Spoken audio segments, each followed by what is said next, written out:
Hello everyone, कैसे हो आप सभी। आपको पता है कल आप लोगों का अकाउंट्स का एग्जाम है।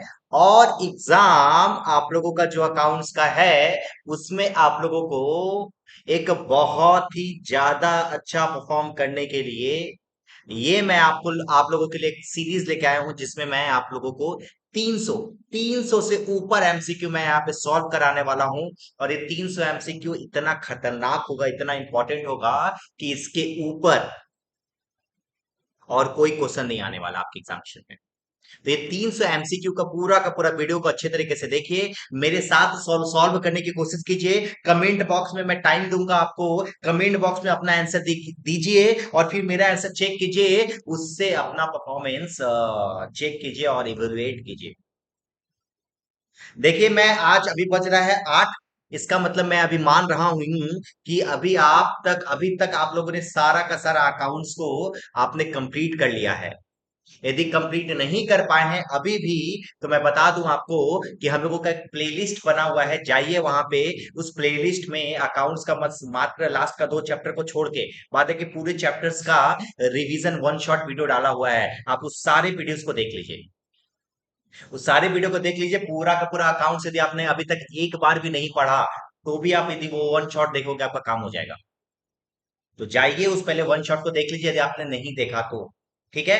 यहाँ पे हम लोग अभी आपको एमसीक्यू सॉल्व कराने वाले हैं और 300 एमसीक्यू, ये 300 एमसीक्यू बस ऐसा उल्टा पुल्टा एमसीक्यू नहीं होगा। 300 का 300 MCQ examination point of view से बहुत इंपॉर्टेंट है, बहुत इंपॉर्टेंट है, बहुत इंपॉर्टेंट है और बहुत ज्यादा इंपॉर्टेंट है। तो हम लोग ये 300 एमसीक्यू को अच्छे तरीके से पढ़ने जा रहे हैं, ध्यान से सुनिएगा। ये अकाउंटेंसी का सर कहाँ से एमसीक्यू मिलेगा, सर ये एमसीक्यू का जो नोट्स है कहाँ मिलेगा, सर ये ऑलरेडी बुक आपके पास होगा। बहुत सारे बच्चों के पास ये मेरा जो बुक है, सुंदर सा बुक है, ये आपके पास ऑलरेडी होगा, जहां पे सारा का सारा थ्योरी, सारा का सारा प्रैक्टिकल क्वेश्चन, सारा का सारा अवेलेबल है।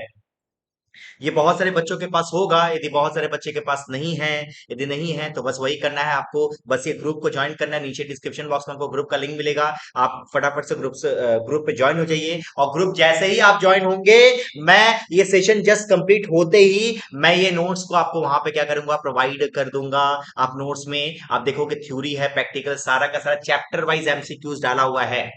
ठीक है, विथ सॉल्यूशन। तो आइए समझते हैं हम लोग क्या। आइए, तो ये हुआ चैप्टर 1 का मैंने पहला एमसीक्यू को मैं यहाँ पे पकड़ने जा रहा हूँ। उसके पहले मैं बता दूं कि आप लोग से मैं थोड़ा सा एक रिक्वेस्ट जरूर करूंगा कि आप इस वीडियोस को और आप हमारे चैनल्स के सारे वीडियोस को देखते हो और बहुत पसंद भी करते हो, बट आप लाइक नहीं करते हो। तो लाइक कर दीजिए और इस पर्टिकुलर वीडियो को पूरा तबाही मचा दीजिए, अपने भाई का आप वीडियो को तबाही मचा दीजिए भाई। शेयर करने में एकदम कंजूसी मत कीजिएगा, सारे स्कूल ग्रुप में, सारे फ्रेंड सर्कल में शेयर कीजिए और सबको कहिए अपने अपने स्टेटस में ये स्टेटस, ये पर्टिकुलर वीडियो को लगाने के लिए 300 एमसीक्यू यहाँ पे सॉल्व करने जा रहे हैं और तीनों सौ एमसीक्यू बहुत ही इंपॉर्टेंट होगा। ठीक है। तो आइए, बिना कोई टाइम वेस्ट करे हम लोग फटाफट से एमसीक्यू को चालू करते हैं। ठीक है, चलिए सबसे पहला टॉपिक होगा, ये होगा एमसीक्यू का इंट्रोडक्शन। मतलब इंट्रोडक्शन का मतलब हुआ कि मैं जो फर्स्ट चैप्टर है उसके मैं 3-4 पार्ट में डिवाइड किया हूं, उसका सबसे पहला पार्ट जो है वो आपका होगा एमसीक्यू का, जिसमें हम लोग इंट्रोडक्शन टू द एमसीक्यू को हम लोग देखेंगे। उसके पहले आप मेरे को एक बार कमेंट बॉक्स में बोल दीजिए कि sir yes sir I am ready for that. फटाफट से कमेंट बॉक्स में मेरे को लिख के दे दीजिए कि yes sir I am ready for that. मैं बीच बीच में आपसे क्वेश्चन भी पूछता रहूंगा ताकि ये पता चलता रहे कि आप अटेंटिव होकर ऐसे करके वीडियो को देख रहे हो। ऐसा नहीं कि बस ऐसे बेड पे सोए हुए वीडियो खोल दियो, ऐसे नहीं करना भाई, ऐसे नहीं करना। पढ़ना है तो प्रॉपर पढ़ो, एक दिन का बात है, एक दिन पढ़ लोगे पूरा अकाउंट्स में अच्छा स्कोर कर लोगे। यदि पूरा का पूरे 300 एमसीक्यू कर लोगे ना, ये 300 का एमसीक्यू कर लोगे तो ऊपर में पता है कितना मार्क्स आएगा। ये जो 40 है ना, 40 में कम से कम 36 लाओगे भाई, 90% का गारंटी मैं बोल सकता हूँ। तो ये एमसीक्यू बहुत इंपॉर्टेंट है, पास पेपर्स पूरा कवरेज है।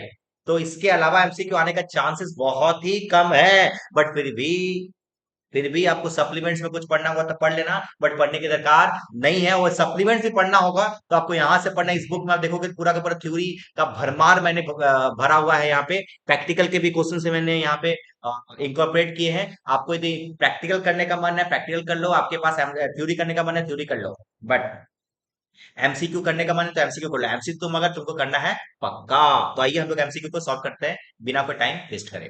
सबसे पहला टॉपिक है, आप आपके पास मैट होगा तो पेज नंबर 22 में आना, 22वां पेज में आपको आइए। तो सबसे पहले दिया हुआ है क्या, सबसे पहले नेचर ऑफ कैपिटल। कैपिटल किस नेचर का होता है, याद रखना। कैपिटल का मतलब होता है, कैपिटल का मतलब होता है the money which is invested by the owner. एक बिजनेस का जो ओनर होता है वो जितना पैसा एक कंपनी में अपने बिजनेस में डालता है उसे कहते हैं कैपिटल। अच्छा, कैपिटल अपने अपने बिजनेस के लिए लायबिलिटी माना जाता है, बट ये लायबिलिटी कौन सा है, दो टाइप का लायबिलिटी होता है, एक होता है इंटरनल, एक होता है एक्सटर्नल। एक होता है इंटरनल, एक होता है एक्सटर्नल। इंटरनल का मतलब होता है अंदर का लायबिलिटी, एक होता है बाहर का लायबिलिटी, मतलब बाहर से लोन लिए तो बाहर का लायबिलिटी है वो एक्सटर्नल है, और अंदर से लोन लिए वो इंटरनल लायबिलिटी है। तो यहाँ पे आंसर क्या होगा, कैपिटल क्या है, इंटरनल लायबिलिटी होता है।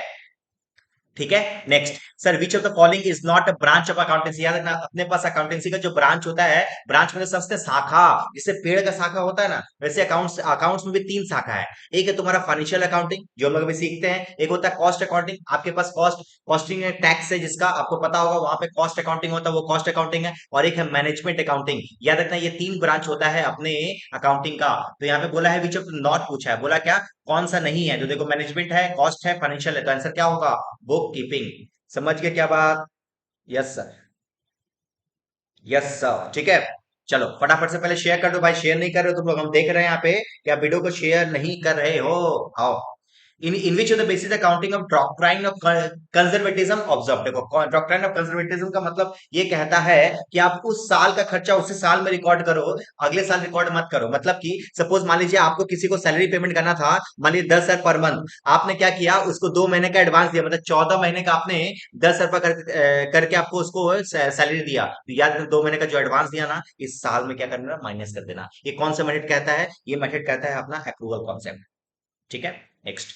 Which of the following will not be recorded in the books of accounts. बताओ इसमें से, इनमें से कौन सा ऐसा है जो कि बुक्स ऑफ अकाउंट्स में रिकॉर्ड नहीं करते। याद रखना, सेल्स रिकॉर्ड करेंगे हाँ सर, पेमेंट्स रिकॉर्ड करेंगे हाँ सर, क्वालिटी ऑफ स्टाफ, अरे भैया स्टाफ, ये स्टाफ अच्छा है, ये छोटू अच्छा है, ये छोटी खराब है, तो याद रखना ये तो रिकॉर्ड नहीं करते ना, तो सर क्वालिटी ऑफ स्टाफ को हम लोग रिकॉर्ड नहीं किया जाता है। Okay sir, done. Now question number 5, purchase of asset. Assets का खरीदना अपने आप में कौन सा एक्सपेंडिचर है, याद रखना, मैंने आगे भी हम लोग पढ़ेंगे, कोई भी एसेट्स का खरीदना जिससे खरीदने से मेरे को लॉन्ग टर्म बेनिफिट मिलता है, वो हमारा कैपिटल एक्सपेंडिचर है। ठीक है sir. Now financial institute dash users of accounting information. Financial institute कौन है सर, ये एक्सटर्नल यूजर है, इंटरनल यूजर्स है, ये कौन यूजर है, याद रखना ये बाहर के है ना, बाहर के लोग हैं जो कि क्या करते हैं इंडिया में, जो सर सर सर बाहर के मतलब कि कंपनी के बाहर के, बिजनेस के बाहर के लोग हैं जो कि इंडिया में इंडिया में नहीं, मतलब अपने बिजनेस में पैसा इन्वेस्ट करके रखते हैं, तो है तो वो बाहर के ना, इसलिए उसको क्या बोलते हैं, external users. Accounting is an, accounting क्या है, अकाउंटिंग क्या है, अकाउंटिंग आर्ट भी है, अकाउंटिंग कला भी है, अकाउंटिंग साइंस भी है, तो आंसर क्या होगा, बोथ। इसको ये सब तो आंसर तो आपको एकदम टंग पे होना चाहिए इस पॉइंट ऑफ टाइम पे, ध्यान रखना। ठीक है, question number 8, which of the following statement is wrong. इनमें से कौन सा स्टेटमेंट रॉन्ग है, आपको रॉन्ग बताना है, सही नहीं, रॉन्ग बताना है। बोला transaction is an event. Transaction क्या होता है, ट्रांजेक्शन एक इवेंट होता है, ये गलत है भाई, पहले ही बोला, बात गलत बोल दिया तुम। ट्रांजेक्शन कभी इवेंट होता है क्या, आपको पता है इवेंट दो तरीके का होता है, इवेंट दो तरीके का होता है, एक होता है एक होता है जिसको हम लोग बोलते हैं फाइनेंशियल ट्रांजेक्शन, फाइनेंशियल इवेंट, और non financial event. Financial event को ही बोलते हैं ट्रांजेक्शन। ट्रांजेक्शन मतलब का मतलब जहां पे पैसा इन्वॉल्व है, इवेंट का मतलब जहां पे पैसा इन्वॉल्व नहीं है। बोल रहा ट्रांजेक्शन और इवेंट दोनों बराबर हो, गलत बोल रहा है, गलत बोल रहा है, पहला पॉइंट। नेक्स्ट, नेक्स्ट पॉइंट, उसका क्वेश्चन नंबर हम लोग 9 पढ़ रहे, देखो 9 बोल रहा है द मॉडर्न अकाउंटेंसी ऑरिजिनेट। आपको पता है कि लूका पेसियोली ने मॉडर्न अकाउंटेंसी को ऑर्गेनाइजेट किया है, कब सर, 1494 में। ड्राइंग्स अकाउंट किसको बोलते हैं sir, drawings account personal account है सर। ड्राइंग्स क्या है, ड्राइंग्स अपने आप में किसको रिप्रेजेंट करता है सर, ओनर को रिप्रेजेंट करता है, इसके चलते एक रिप्रेजेंटेटिव अकाउंट्स है, इसके चलते क्या है, ये पर्सनल अकाउंट्स है। हम देख पा रहे हैं वीडियो, आप लाइक नहीं कर रहे हो, फटाफट से लाइक कर दीजिए। आइए next point, which of the following is not a qualitative characteristics of accounting information. Qualitative characteristics of accounting information, इसका मतलब इसमें से कौन सा क्वालिटेटिव अकाउंटिंग इन्फॉर्मेशन नहीं है, दैट इज प्रेजेंटेशन। ठीक है, next point, the father of double entry किसको बोलते हैं, आपको पता है, लूका पैसिओली। लूका पैसिओली, समझ गए क्या, यस सर। क्वेश्चन 12 हो गया, क्वेश्चन नंबर 12 भी हो गया, क्वेश्चन नंबर 13 देखो। 13 the sales are recognized as revenue. Sales को रेवेन्यू की तरह ट्रीट करते हैं, बताइए कब? सेल्स को रेवेन्यू की तरह ट्रीट करते हैं कब? याद रखना, when the contract of sales is enter, जैसे ही आप कॉन्ट्रैक्ट को एंटर करते हो तब आप क्या करते हो, इसको इसको सेल्स को रेवेन्यू की तरह दिखा देते हो। याद रखना, मैंने आपको क्लासेस में बताया था दो तरीके का सेल्स होता है। एक होता है भैया आप अभी सामान रखिए, इससे पहले इस्तेमाल करें फिर विश्वास करें, उसको होता है सेल्स और रिटर्न बेसिस। वहां पे हम लोग रिकॉग्नाइज कब करते हैं, जब एक्चुअली वो क्या करता है, वो कस्टमर बोल देता है कि हाँ भैया मेरे को आपका सामान अच्छा लगा तब। बट यदि नॉर्मल सेल्स में यदि हम बात करें तो रेवेन्यू को कब रिकॉग्निशन किया जाता है, याद रखना, जैसे कॉन्ट्रैक्ट ऑफ सेल्स, जैसे आप ये कॉन्ट्रैक्ट ऑफ सेल्स हुआ वैसे हम लोग क्या करते कर देते हैं, उसको रिकॉग्नाइज कर देते हैं। ठीक है, 14 आइए। 14 the nature of accrued income. Accrued income का नेचर क्या है? अक्रूड इनकम मतलब कि एक ऐसा इनकम जो कि बाकी है, मिलना बाकी है, मिलेगा फ्यूचर में। सर फ्यूचर में मिलेगा मतलब फ्यूचर बेनिफिट्स है। फ्यूचर बेनिफिट्स को क्या बोलते हैं सर? एसेट्स बोलते हैं। क्या बोलते हो? एसेट्स। नेक्स्ट, कोल माइंस कौन सा एसेट्स है सर? वेस्टिंग एसेट्स है। हाइब्रिड बेसिक अनदर नेम है। अच्छा, हाइब्रिड को दूसरा नाम किसको बोलते हैं? Mixed basis. हाइब्रिड का मतलब ये होता है मिक्स, मतलब कैश और एक्रूअल का मिक्स को बोलते हैं mixed basis. Question number 17, accrual, ये थोड़ा स्पेलिंग गलत है, accrual basis of accounting may by. अच्छा, एक्रूअल कॉन्सेप्ट जो है ये मे बी यूज बाई, ये बताओ कौन यूज करता है? मैं आपसे क्वेश्चन पूछता हूँ, question number 17, trading concern, non trading concern, both trading and non concern and non. Answer बताइए आपका, आपका आंसर क्या होगा? मैं पहले आप आंसर दीजिए, मैं फिर आगे बढ़ता हूँ कि एक्रूअल कॉन्सेप्ट कौन लागू करता है। याद रखना, बिजनेस वाला हो या फिर नॉन बिजनेस वाला हो, दोनों ही करता है, both. Cash accounting basically is mostly use by, cash जो है बेसिकली कौन यूज करता है, देखो बताओ। ये बेसिकली कैश का मतलब क्या होता है? कैश का मतलब होता है कैश का ट्रांजेक्शन, कैश का रिकॉर्ड करना। जब कैश का जब भी रिकॉर्ड करोगे तो ध्यान रखना, ये प्रोफेशनल लोग, जैसे मान लो सीए हो गया, वो अपना अकाउंटेंसी मेनली कैश बेसिस को लोग रिकॉर्ड करते हैं। ठीक है, next point, which the following is not a business transaction. इसमें से कौन सा बिजनेस ट्रांजेक्शन नहीं है? गुड्स का परचेस करना तो है सर, ये तो है। लैंड परचेस भी करना है सर, गुड्स कैश विड्रॉ करना भी है। क्या नहीं है सर? लास्ट में इंटरव्यू का, एम्प्लॉय का इंटरव्यू कराना। सर वो ट्रांजेक्शन तो नहीं, आप अकाउंटेंसी में उसको रिकॉर्ड तो नहीं करोगे ना? नहीं sir. Next point, next point, sir supplier of the goods services and credit. कोई एक सप्लायर जो मेरे को उधार में सामान बेचता है उसे क्या कहते हैं सर? उसे कहते हैं क्रेडिटर्स। आइए 21 नंबर सेंस को हम लोग पढ़ते हैं, क्या है देखिए 21 number sense, which of the following is internal user of accounting information. Accounting information का इंटरनल मतलब बिजनेस के अंदर का कौन सा यूजर्स होगा? आंसर क्या होगा? गवर्नमेंट बाहर का, कस्टमर बाहर का, नन। आंसर क्या होगा? मैनेजमेंट। क्वेश्चन 22 बोला who is the following is not external user. इसमें से कौन सा एक्सटर्नल यूजर नहीं है? मतलब एक्सटर्नल यूजर नहीं है, समझ को अच्छे तरीके से पढ़ना।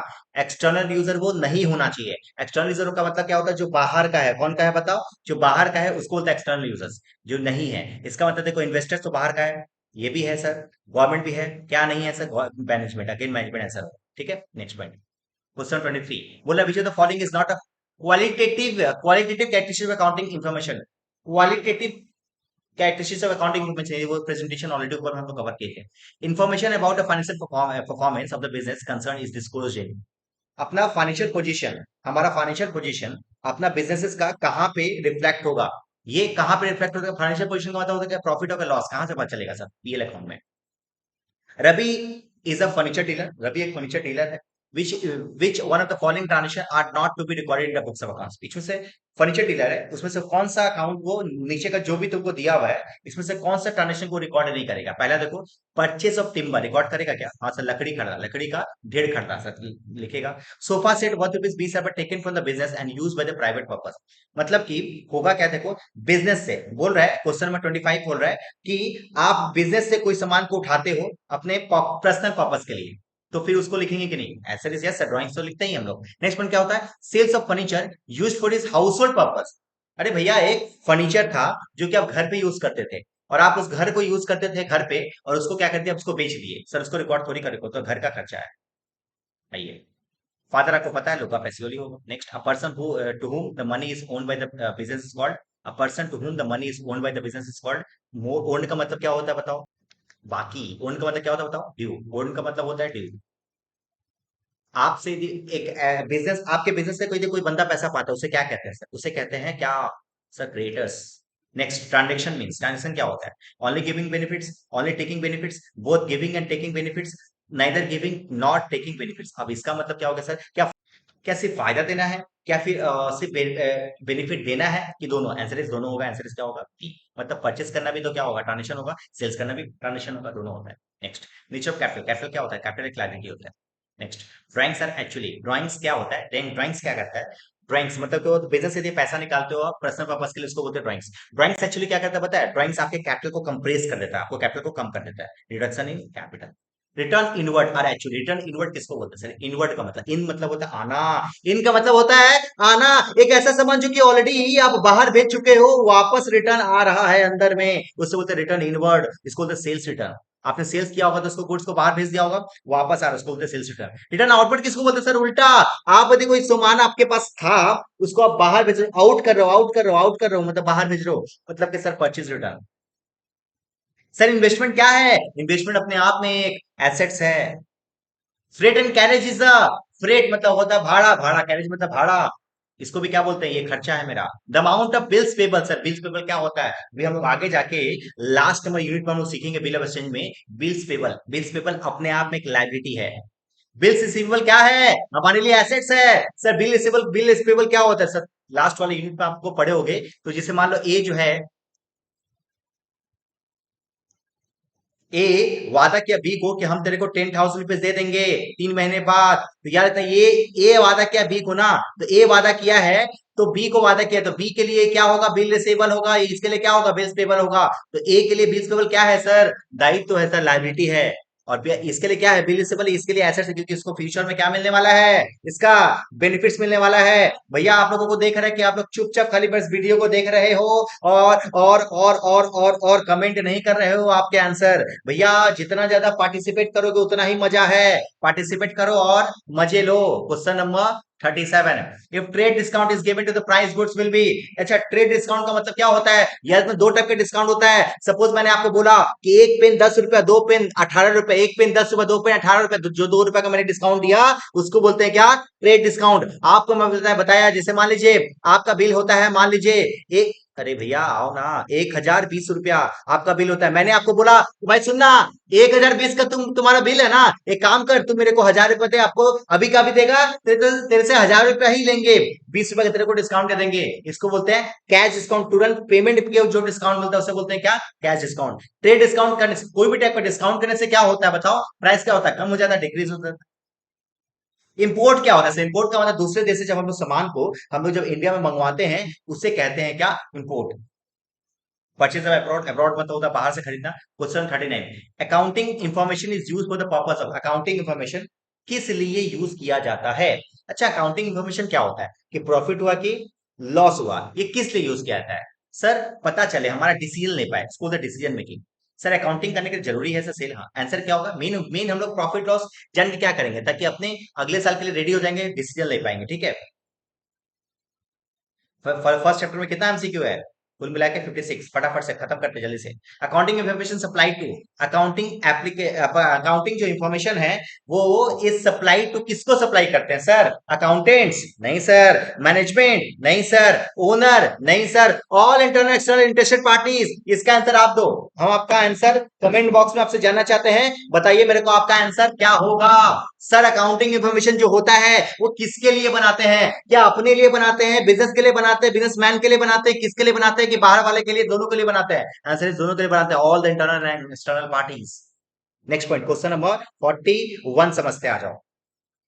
बोला इंफॉर्मेशन इज कॉल्ड, इंफॉर्मेशन को क्या बोलते हैं सर, रॉ मटेरियल, इंफॉर्मेशन क्या है, रॉ मटेरियल है नहीं सर, प्रोसेसिंग है नहीं सर, फिनिश प्रोडक्ट, डेटा का मेन फिनिश प्रोडक्ट को भी बोलते हैं क्या, इंफॉर्मेशन, ठीक है।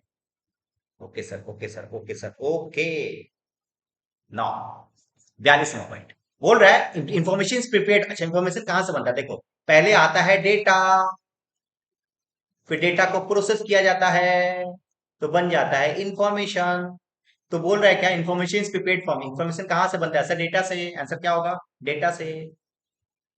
Next point, accounting data is a business is collected from, accounting data कहां से मिलता है, accounting data of the business are collected from ledger, vouchers, vouchers का मतलब क्या होता है पता है, वाउचर्स का मतलब होता है, समझ लो एक समय के लिए आप पकड़ के चलो, बिल होता है ना, आप जब सामान खरीदते हो तो आपका बिल मिलता है सर, हाँ सर, जो बिल मिलता है ना उसी को बोलते हैं क्या, वाउचर्स। अच्छा, जनरल डे बुक्स या फिर ट्रायल बैलेंस ऐसे बैलेंस शीट, अकाउंटिंग डेटा कहां से मिलता है, आंसर इस होगा ट्रायल बैलेंस, ठीक है। Next point, data can be termed as, data को हम लोग और भी अच्छे तरीके से लिख सकते हैं क्या, raw material information, processing information, finish product पर इंफॉर्मेशन, नन हो। अभी अभी मैंने बताया डेटा को हम लोग क्या बोल सकते हैं, बताओ तो, डेटा अपने आप में, डेटा को हम लोग प्रोसेसिंग इंफॉर्मेशन बोल सकते हैं, फिर रॉ मटेरियल भी कहा जा सकता है। देखो इंफॉर्मेशन का क्या है, ये रॉ मटेरियल। बोलो क्यों, बताओ। रॉ मटेरियल कैसे है, आपको पता है, मैंने बताया था ना, डेटा को ही प्रोसेस करके आपका ये बनता है। तो आपको ये बोल सकते हो, किस तरह की बात बताइए, ये जो आपने आपने बताया, ये जो आपने बताया कि इंफॉर्मेशन बनता है, तो ये इसको हम बोल सकते हैं ना कि इंफॉर्मेशन का कहीं ना कहीं रॉ मटेरियल है।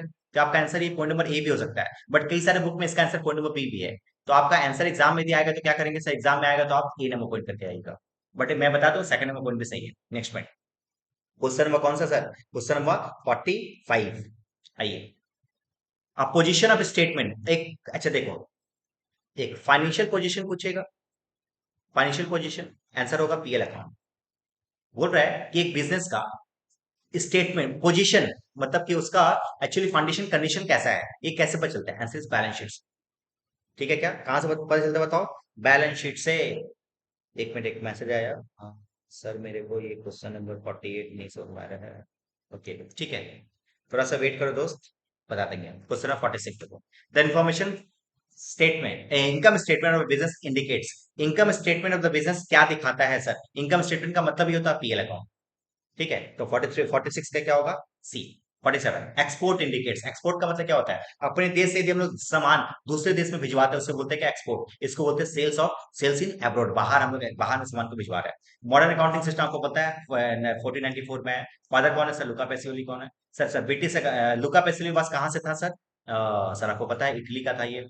अच्छा उसके बाद sir, accounting can not be done under, accountancy कहाँ पे नहीं होता सर, वाटर सिस्टम अकाउंटेंसी आपका नहीं होता है। ठीक है, next point 52, modern age of accountancy begins after, कब से सर, ये याद रखना। अच्छा ये थोड़ा सा हिस्ट्री मेरा कमजोर है, आपने को बता दीजिए। सेकंड, ये जो modern age of accountancy begins, आपको पता है ईयर पता है 1494 है, बताइए ये इसका आंसर क्या होगा, फर्स्ट, फर्स्ट, सेकंड या फिर इंडस्ट्रियल रिवोल्यूशन और रिनेसेंस, बता दो मेरे को इसका आंसर, किस 52 का आंसर क्या होगा, क्या होगा, क्योंकि 1494 मतलब ये कौन सा है, होगा second world war. Now the work of accountancy start only after, accountancy तभी हो सकता है जब हम लोगों का अकाउंटेंसी, जब हम लोगों का बुक कीपिंग खत्म हो जाए। आपको बताया था ना, बुक कीपिंग होता है पहले, बुक कीपिंग से बनता है ट्रायल बैलेंस, ट्रायल बैलेंस बनने के बाद आ जाता है अकाउंटेंट के पास, ये क्या करता है, अकाउंट करता है। फिर अकाउंट चल जाता है ऑडिटर के पास, ये ऑडिट करता है। सबसे पहला काम है बुक कीपिंग, फिर अकाउंट्स, फिर क्या है, ऑडिट। तो बोल रहा है क्या, अकाउंटेंसी कब स्टार्ट होता है, इतना बुक कीपिंग खत्म होने के बाद। Book keeping is done before, किसके पहले बताओ, अकाउंटेंसी के पहले, अकाउंटिंग के पहले बुक कीपिंग होता है। Function of book keeping is done by book keeper, जो बंदा करता है उसे क्या बोलते हैं, बुक कीपर बोलते हैं। The function of accountancy perform by, accountancy किसको होता है, अकाउंटेंट, अकाउंटेंट करता है। खत्म हो गया, ये आपका खत्म हो गया क्वेश्चन नंबर 56। यदि आपने अभी तक वीडियो को लाइक नहीं किया तो फटाफट से लाइक कर दीजिए, कर दीजिए, भगवान देख रहे हैं ऊपर से। फटाफट से वीडियो को लाइक कर दीजिए और शेयर का बटन होगा वहां पे, फटाफट से शेयर कर दीजिए। आपका चैप्टर 1 का फर्स्ट पार्ट कवर हो गया सर, बहुत इजी था सर, बहुत इजी। यस बहुत इजी था।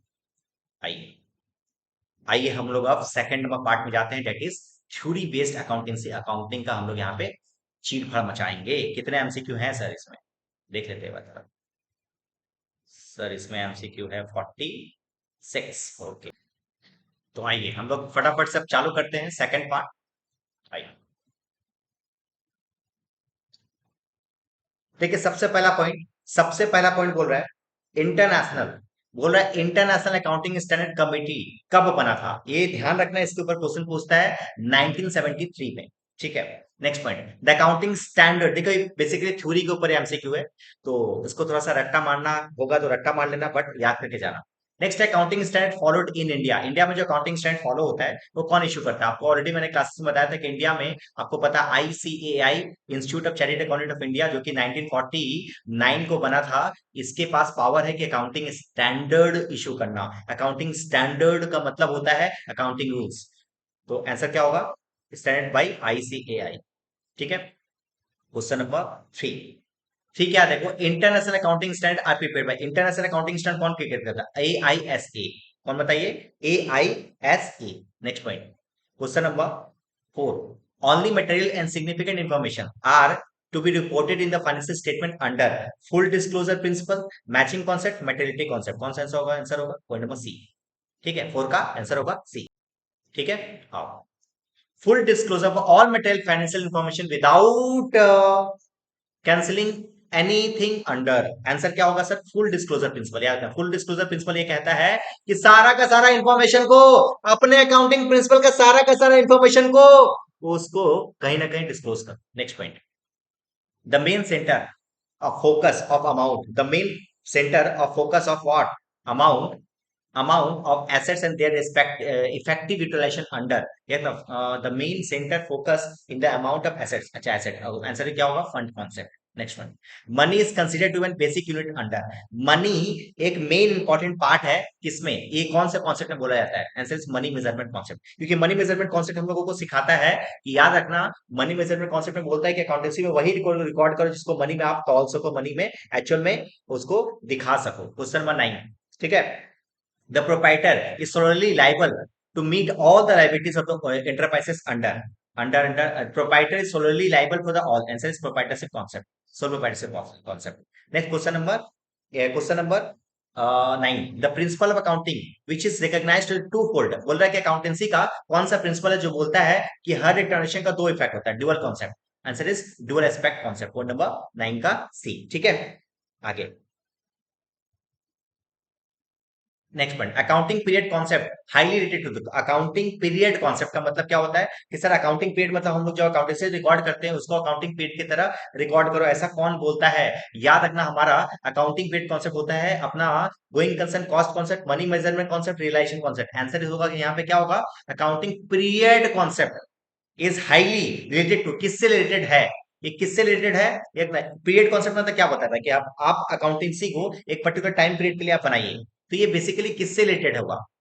याद रखिएगा, बताइए इसका आंसर क्या होना चाहिए? बेसिकली अपने जो भी रिकॉर्ड करते हैं उसको कॉस्ट गोइंग कंसर्न कॉन्सेप्ट के कॉन्सेप्ट से रिकॉर्ड करते हैं। Two sided of every transaction consider, two sided होता है ड्यूअल कॉन्सेप्ट।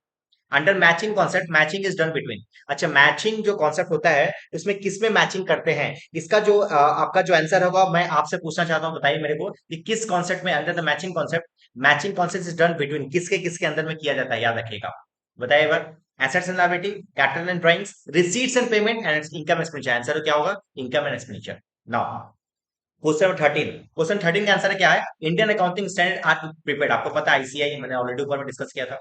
नेक्स्ट, डेप्रिसिएशन कौन सा नंबर एएस में लिखा गया है? अच्छा, देखो इन्वेंट्री जो है आपका 2 है, एएस 1 डिस्क्लोजर है, एएस 9, एएस क्या होगा आंसर? एएस 9 या फिर एएस 9 ना, एएस 9 एक मिनट, क्या बोल रहा है? डेप्रिसिएशन बोल रहा है ना? एक मिनट रुक जाइए, एक मिनट, डेप्रिसिएशन फिक्स्ड एसेट्स है तुम्हारा नहीं, हाँ तब आंसर क्या होगा? हाँ फिक्स्ड एसेट्स होगा 9, आंसर होगा एएस 6। क्या होगा? AS 6। Next, valuation of inventory, ये AS basically inventory, valuation of inventory. इसको याद करने का तरीका देखो, यहाँ पे दो वर्ड है, आंसर होगा एएस 2। ठीक है, ठीक है, yes sir. A fixed assets के कौन से एएस में देखो, कुछ कुछ एएस आपको याद कर लेना चाहिए। देखो एएस जो 1 है वो डिस्क्लोजर के बारे में बात करता है, एएस जो 2 है वो बात करता है इन्वेंट्री के बारे में, एएस 3 जो है वो आपका कैश फ्लो स्टेटमेंट के बारे में बात करता है। इसके अलावा एएस 6 जो है वो डेप्रिसिएशन के बारे में बात करता है।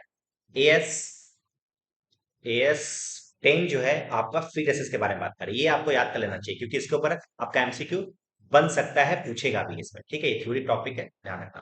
तो याद ना, अपना एसेट्स क्या बोल रहा है? ये होगा एएस 10। अच्छा, ये उसके बाद IFRS mandatory in India. India में मैंडेट कब किया गया? याद रखिएगा, 1 अप्रैल 2012 में। ठीक है, number of IFRS issued till date, अभी तक में मतलब अभी तक के डेट में आईएफआरएस कितने इशू किए गए हैं? 13 आईएफआरएस इशू किए गए हैं।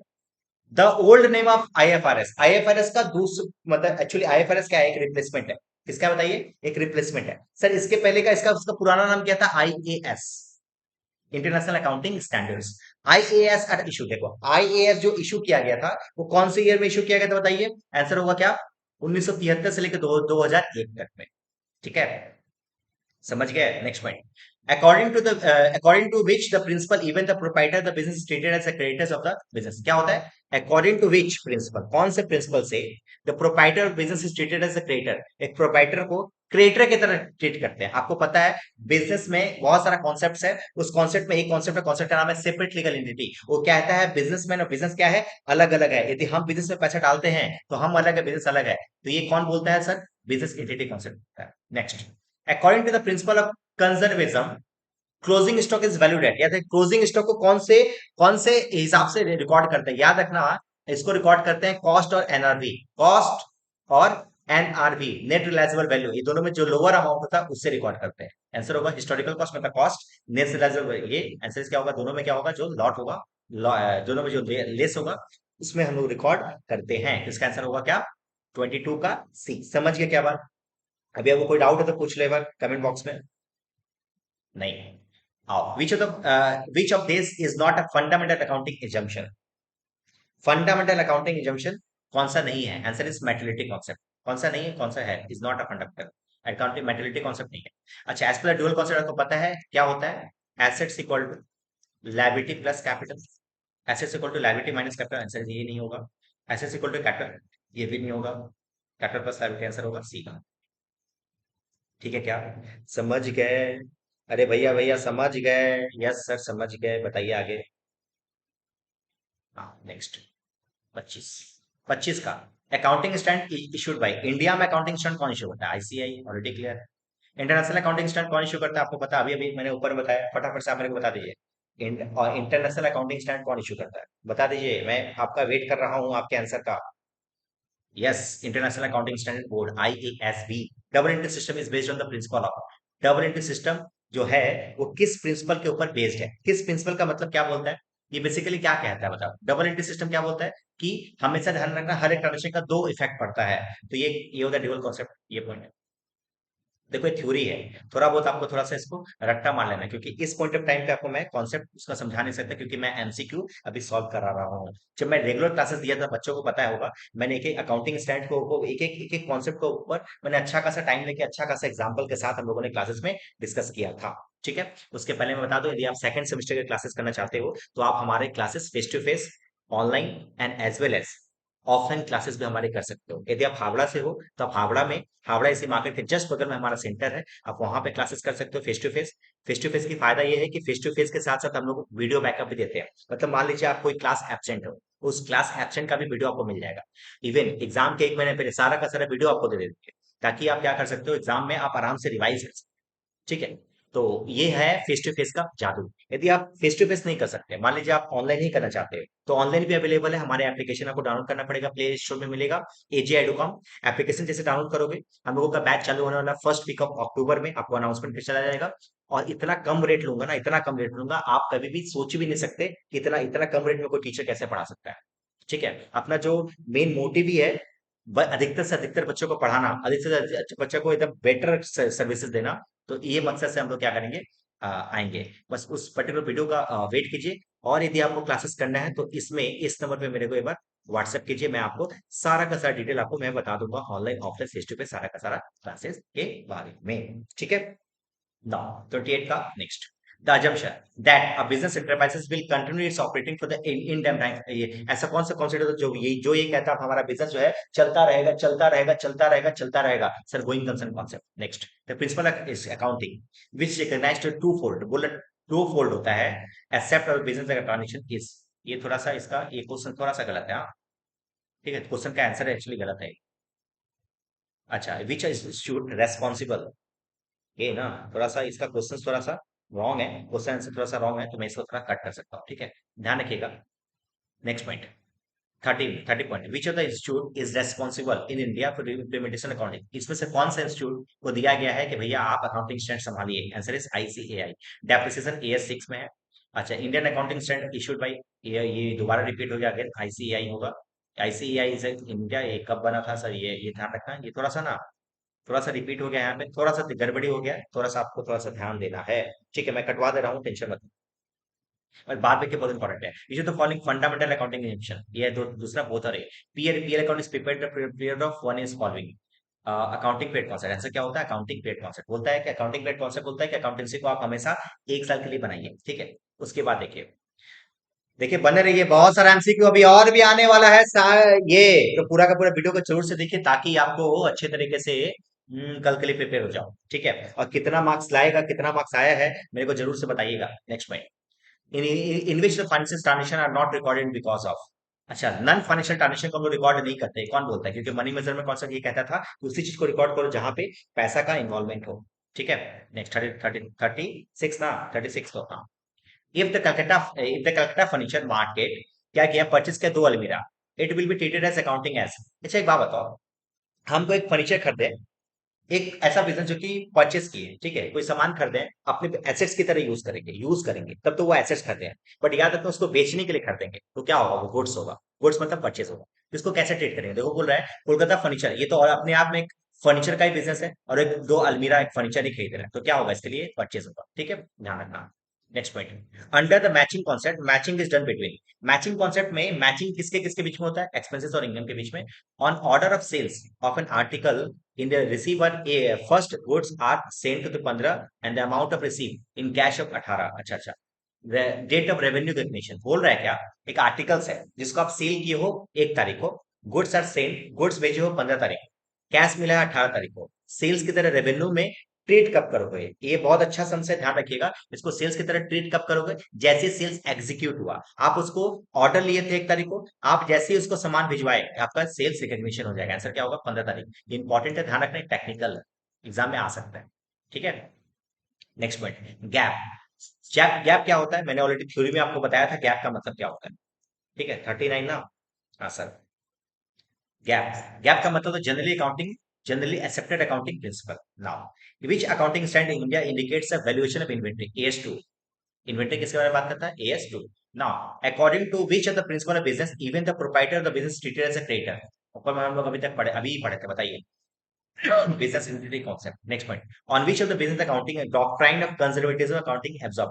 अच्छा, कंजर्वेटिज्म क्या बोलता है, कंजर्वेटिज्म बोलता है कि अपने को उस चीज का रिकॉर्ड करो जिसको, जो इस साल का है, वो एक्चुअल कॉन्सेप्ट होगा, ठीक है। Relationship between the owners and the business depends upon which the concept. अच्छा, रिलेशनशिप बिजनेस और बिजनेस के बीच में का जो ओनर है, वो दोनों के बीच का जो रिलेशनशिप है, कौन कौन डिसाइड करता है, ये डिसाइड करता है एंटिटी कॉन्सेप्ट।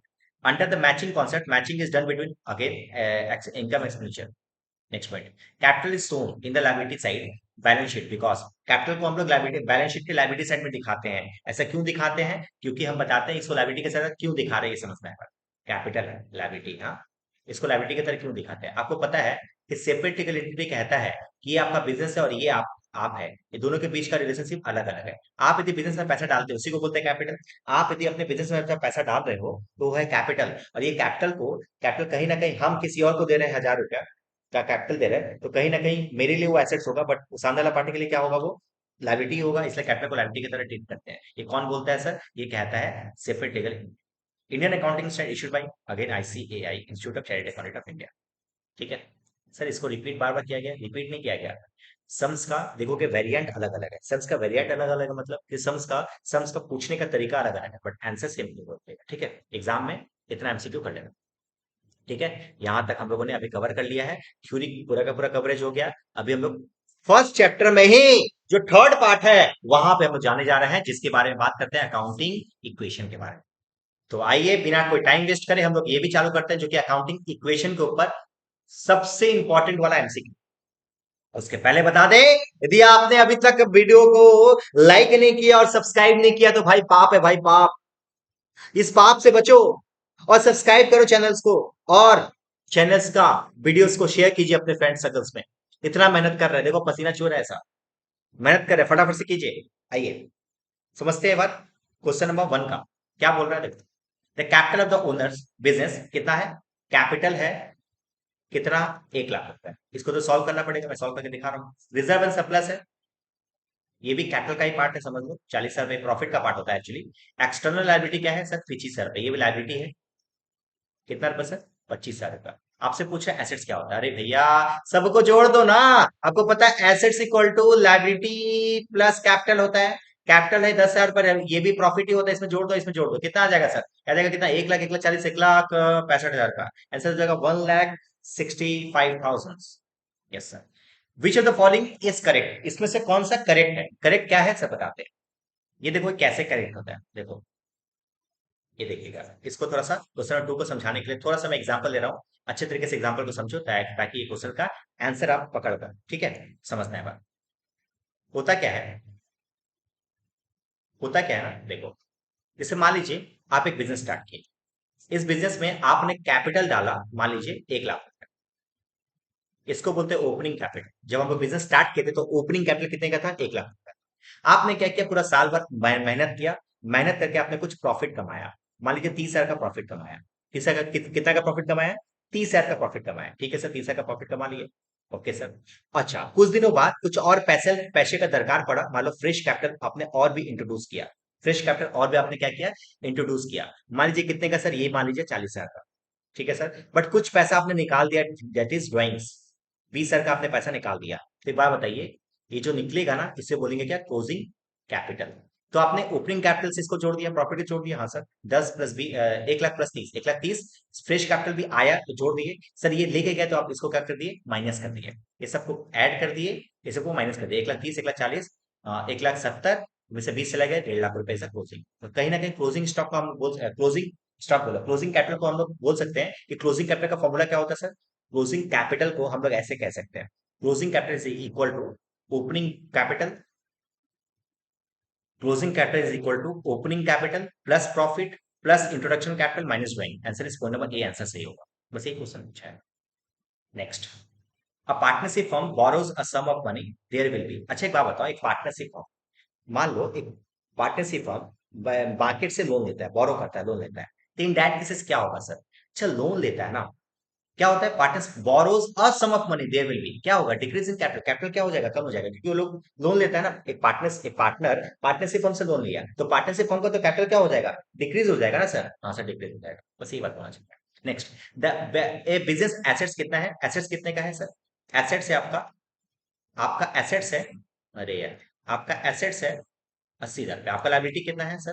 30,000 रुपया। Capital on that day will be कितना होगा? अरे भैया, इतना आसान क्वेश्चन पूछोगे? Assets equal to liability plus capital होता है, आपको पता है। एसेट्स है आपका 80,000 रुपया, लाइबिलिटी है आपका 30,000 रुपया, प्लस कैपिटल ये यहाँ जाएगा, आपको पता है, माइनस हो जाएगा, तो लाइबिलिटी को कैपिटल क्या हो जाएगा आपका?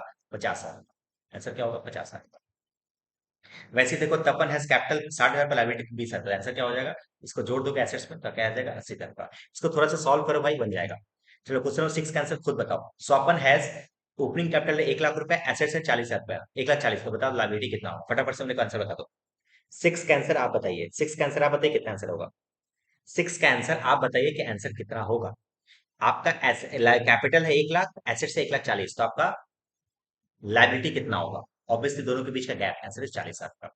If the proprietor is bringing the personal assets in the business will be। अच्छा, एक प्रोप्राइटर मतलब मालिक अपने बिजनेस में पैसा डालता है तो होता क्या है सर? कि कैपिटल और बढ़ जाता है। If the loss is resulted in proprietor business, अच्छा लॉस होगा, प्रॉफिट हो, प्रॉफिट होगा तो अपना कैपिटल बढ़ जाता है, लॉस होगा तो क्या होगा? कैपिटल घट जाएगा sir, decrease in capital. Next, which of the following is correct? आपको पता है करेक्ट क्या होगा? आपको पता है assets equal to capital plus liability होता है, पॉइंट नंबर ए। ठीक है, पॉइंट नंबर बी। अच्छा, और भी सही है क्या? देख लेते हैं, capital plus revenue. Next, question number 10, question number 10, ठीक है।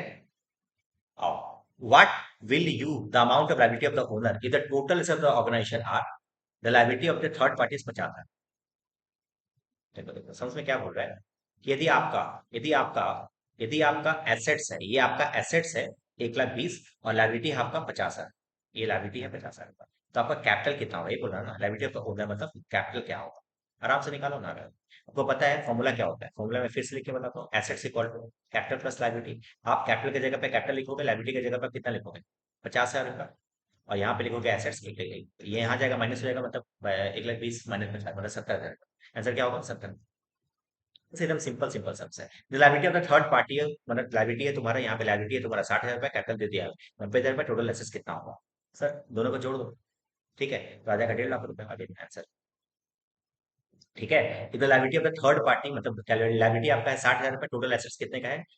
ये थोड़ा सा एक जीरो ज्यादा है हाँ, तो इसका 2,50,000 होगा, ठीक है। देन द ओनर्स कैपिटल कितना होगा? ये भी आप निकाल सकते हो। तो ये क्वेश्चन 12 आप खुद से कर लो, 13 नंबर सम्स आप खुद से कर लो, ये आप खुद से कर लो, ठीक है। ये सब सम्स आप आराम से खुद से कर सकते हो। 15, 17, 18 आप एक बार फटाफट से देख लो, कोई डाउट हो तो पूछ लो मेरे को कमेंट बॉक्स में, मैं वेट कर रहा हूँ। एकदम इजी थी क्वेश्चन का, मैं आपका वेट कर रहा हूँ, फटाफट से मेरे को बता दीजिए। मैं तभी थोड़ा सा पानी वानी पी के आऊँ, आप फटाफट से मेरे को बता दीजिए कि क्या आपको कोई डाउट है तो पूछ लेगा।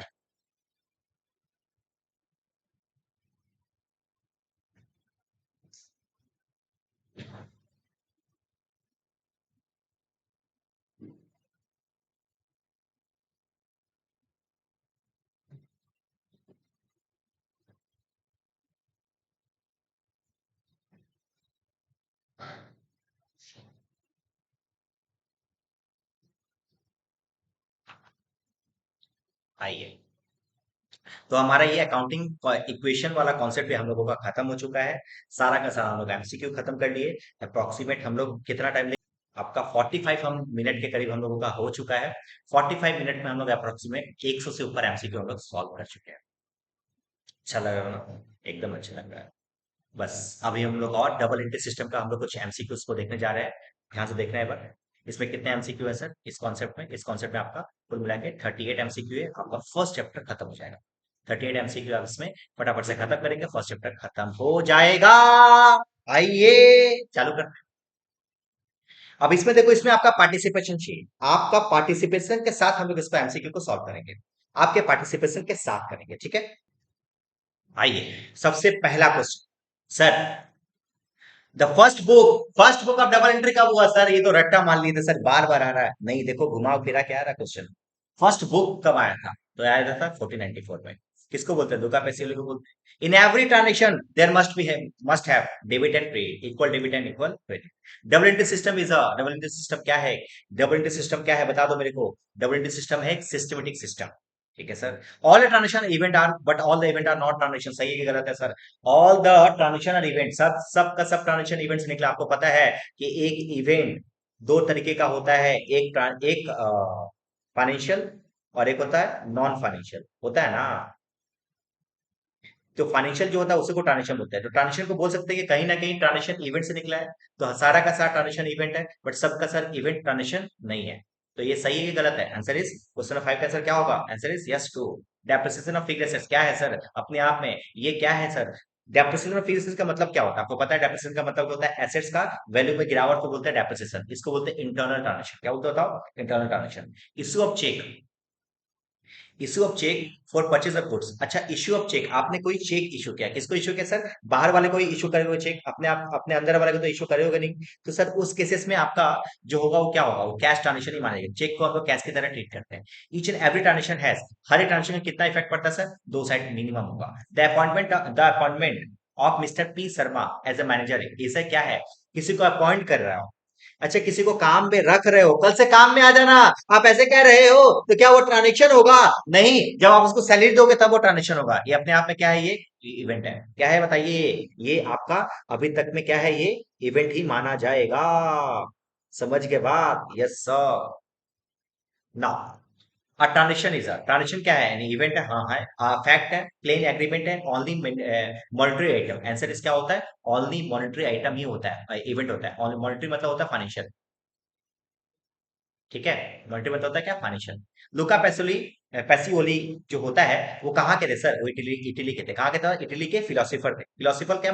मैथमेटिशियन भी थे। कौन थे बताइए? मैथमेटिशियन भी थे। Next, single entry system accounting is a, single entry system is accounting is a fully scientific system.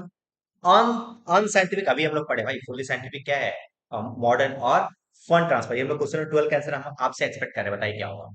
Unscientific system, ये इसमें कोई साइंस लगता नहीं है, ठीक है। क्वेश्चन नंबर 13, 13 जो होगा वो आपका होगा 13, आपका है single entry system accounting can be followed by limited company, government company, non corporate corporation and all the transaction. Single entry system कौन सा? सिंगल एंट्री सिस्टम आपको पता है छोटा मोटा जो कंपनी होता है वो ये करता है। तो लिमिटेड कंपनी करता है, नॉन कॉर्पोरेट और कंसर्न करता है, नॉन कॉर्पोरेट कंसर्न ही करता है। सिंगल एंट्री सिस्टम बेसिकली देखो दो टाइप का सिस्टम होता है, एक डबल एंट्री सिस्टम, एक होता है सिंगल एंट्री सिस्टम।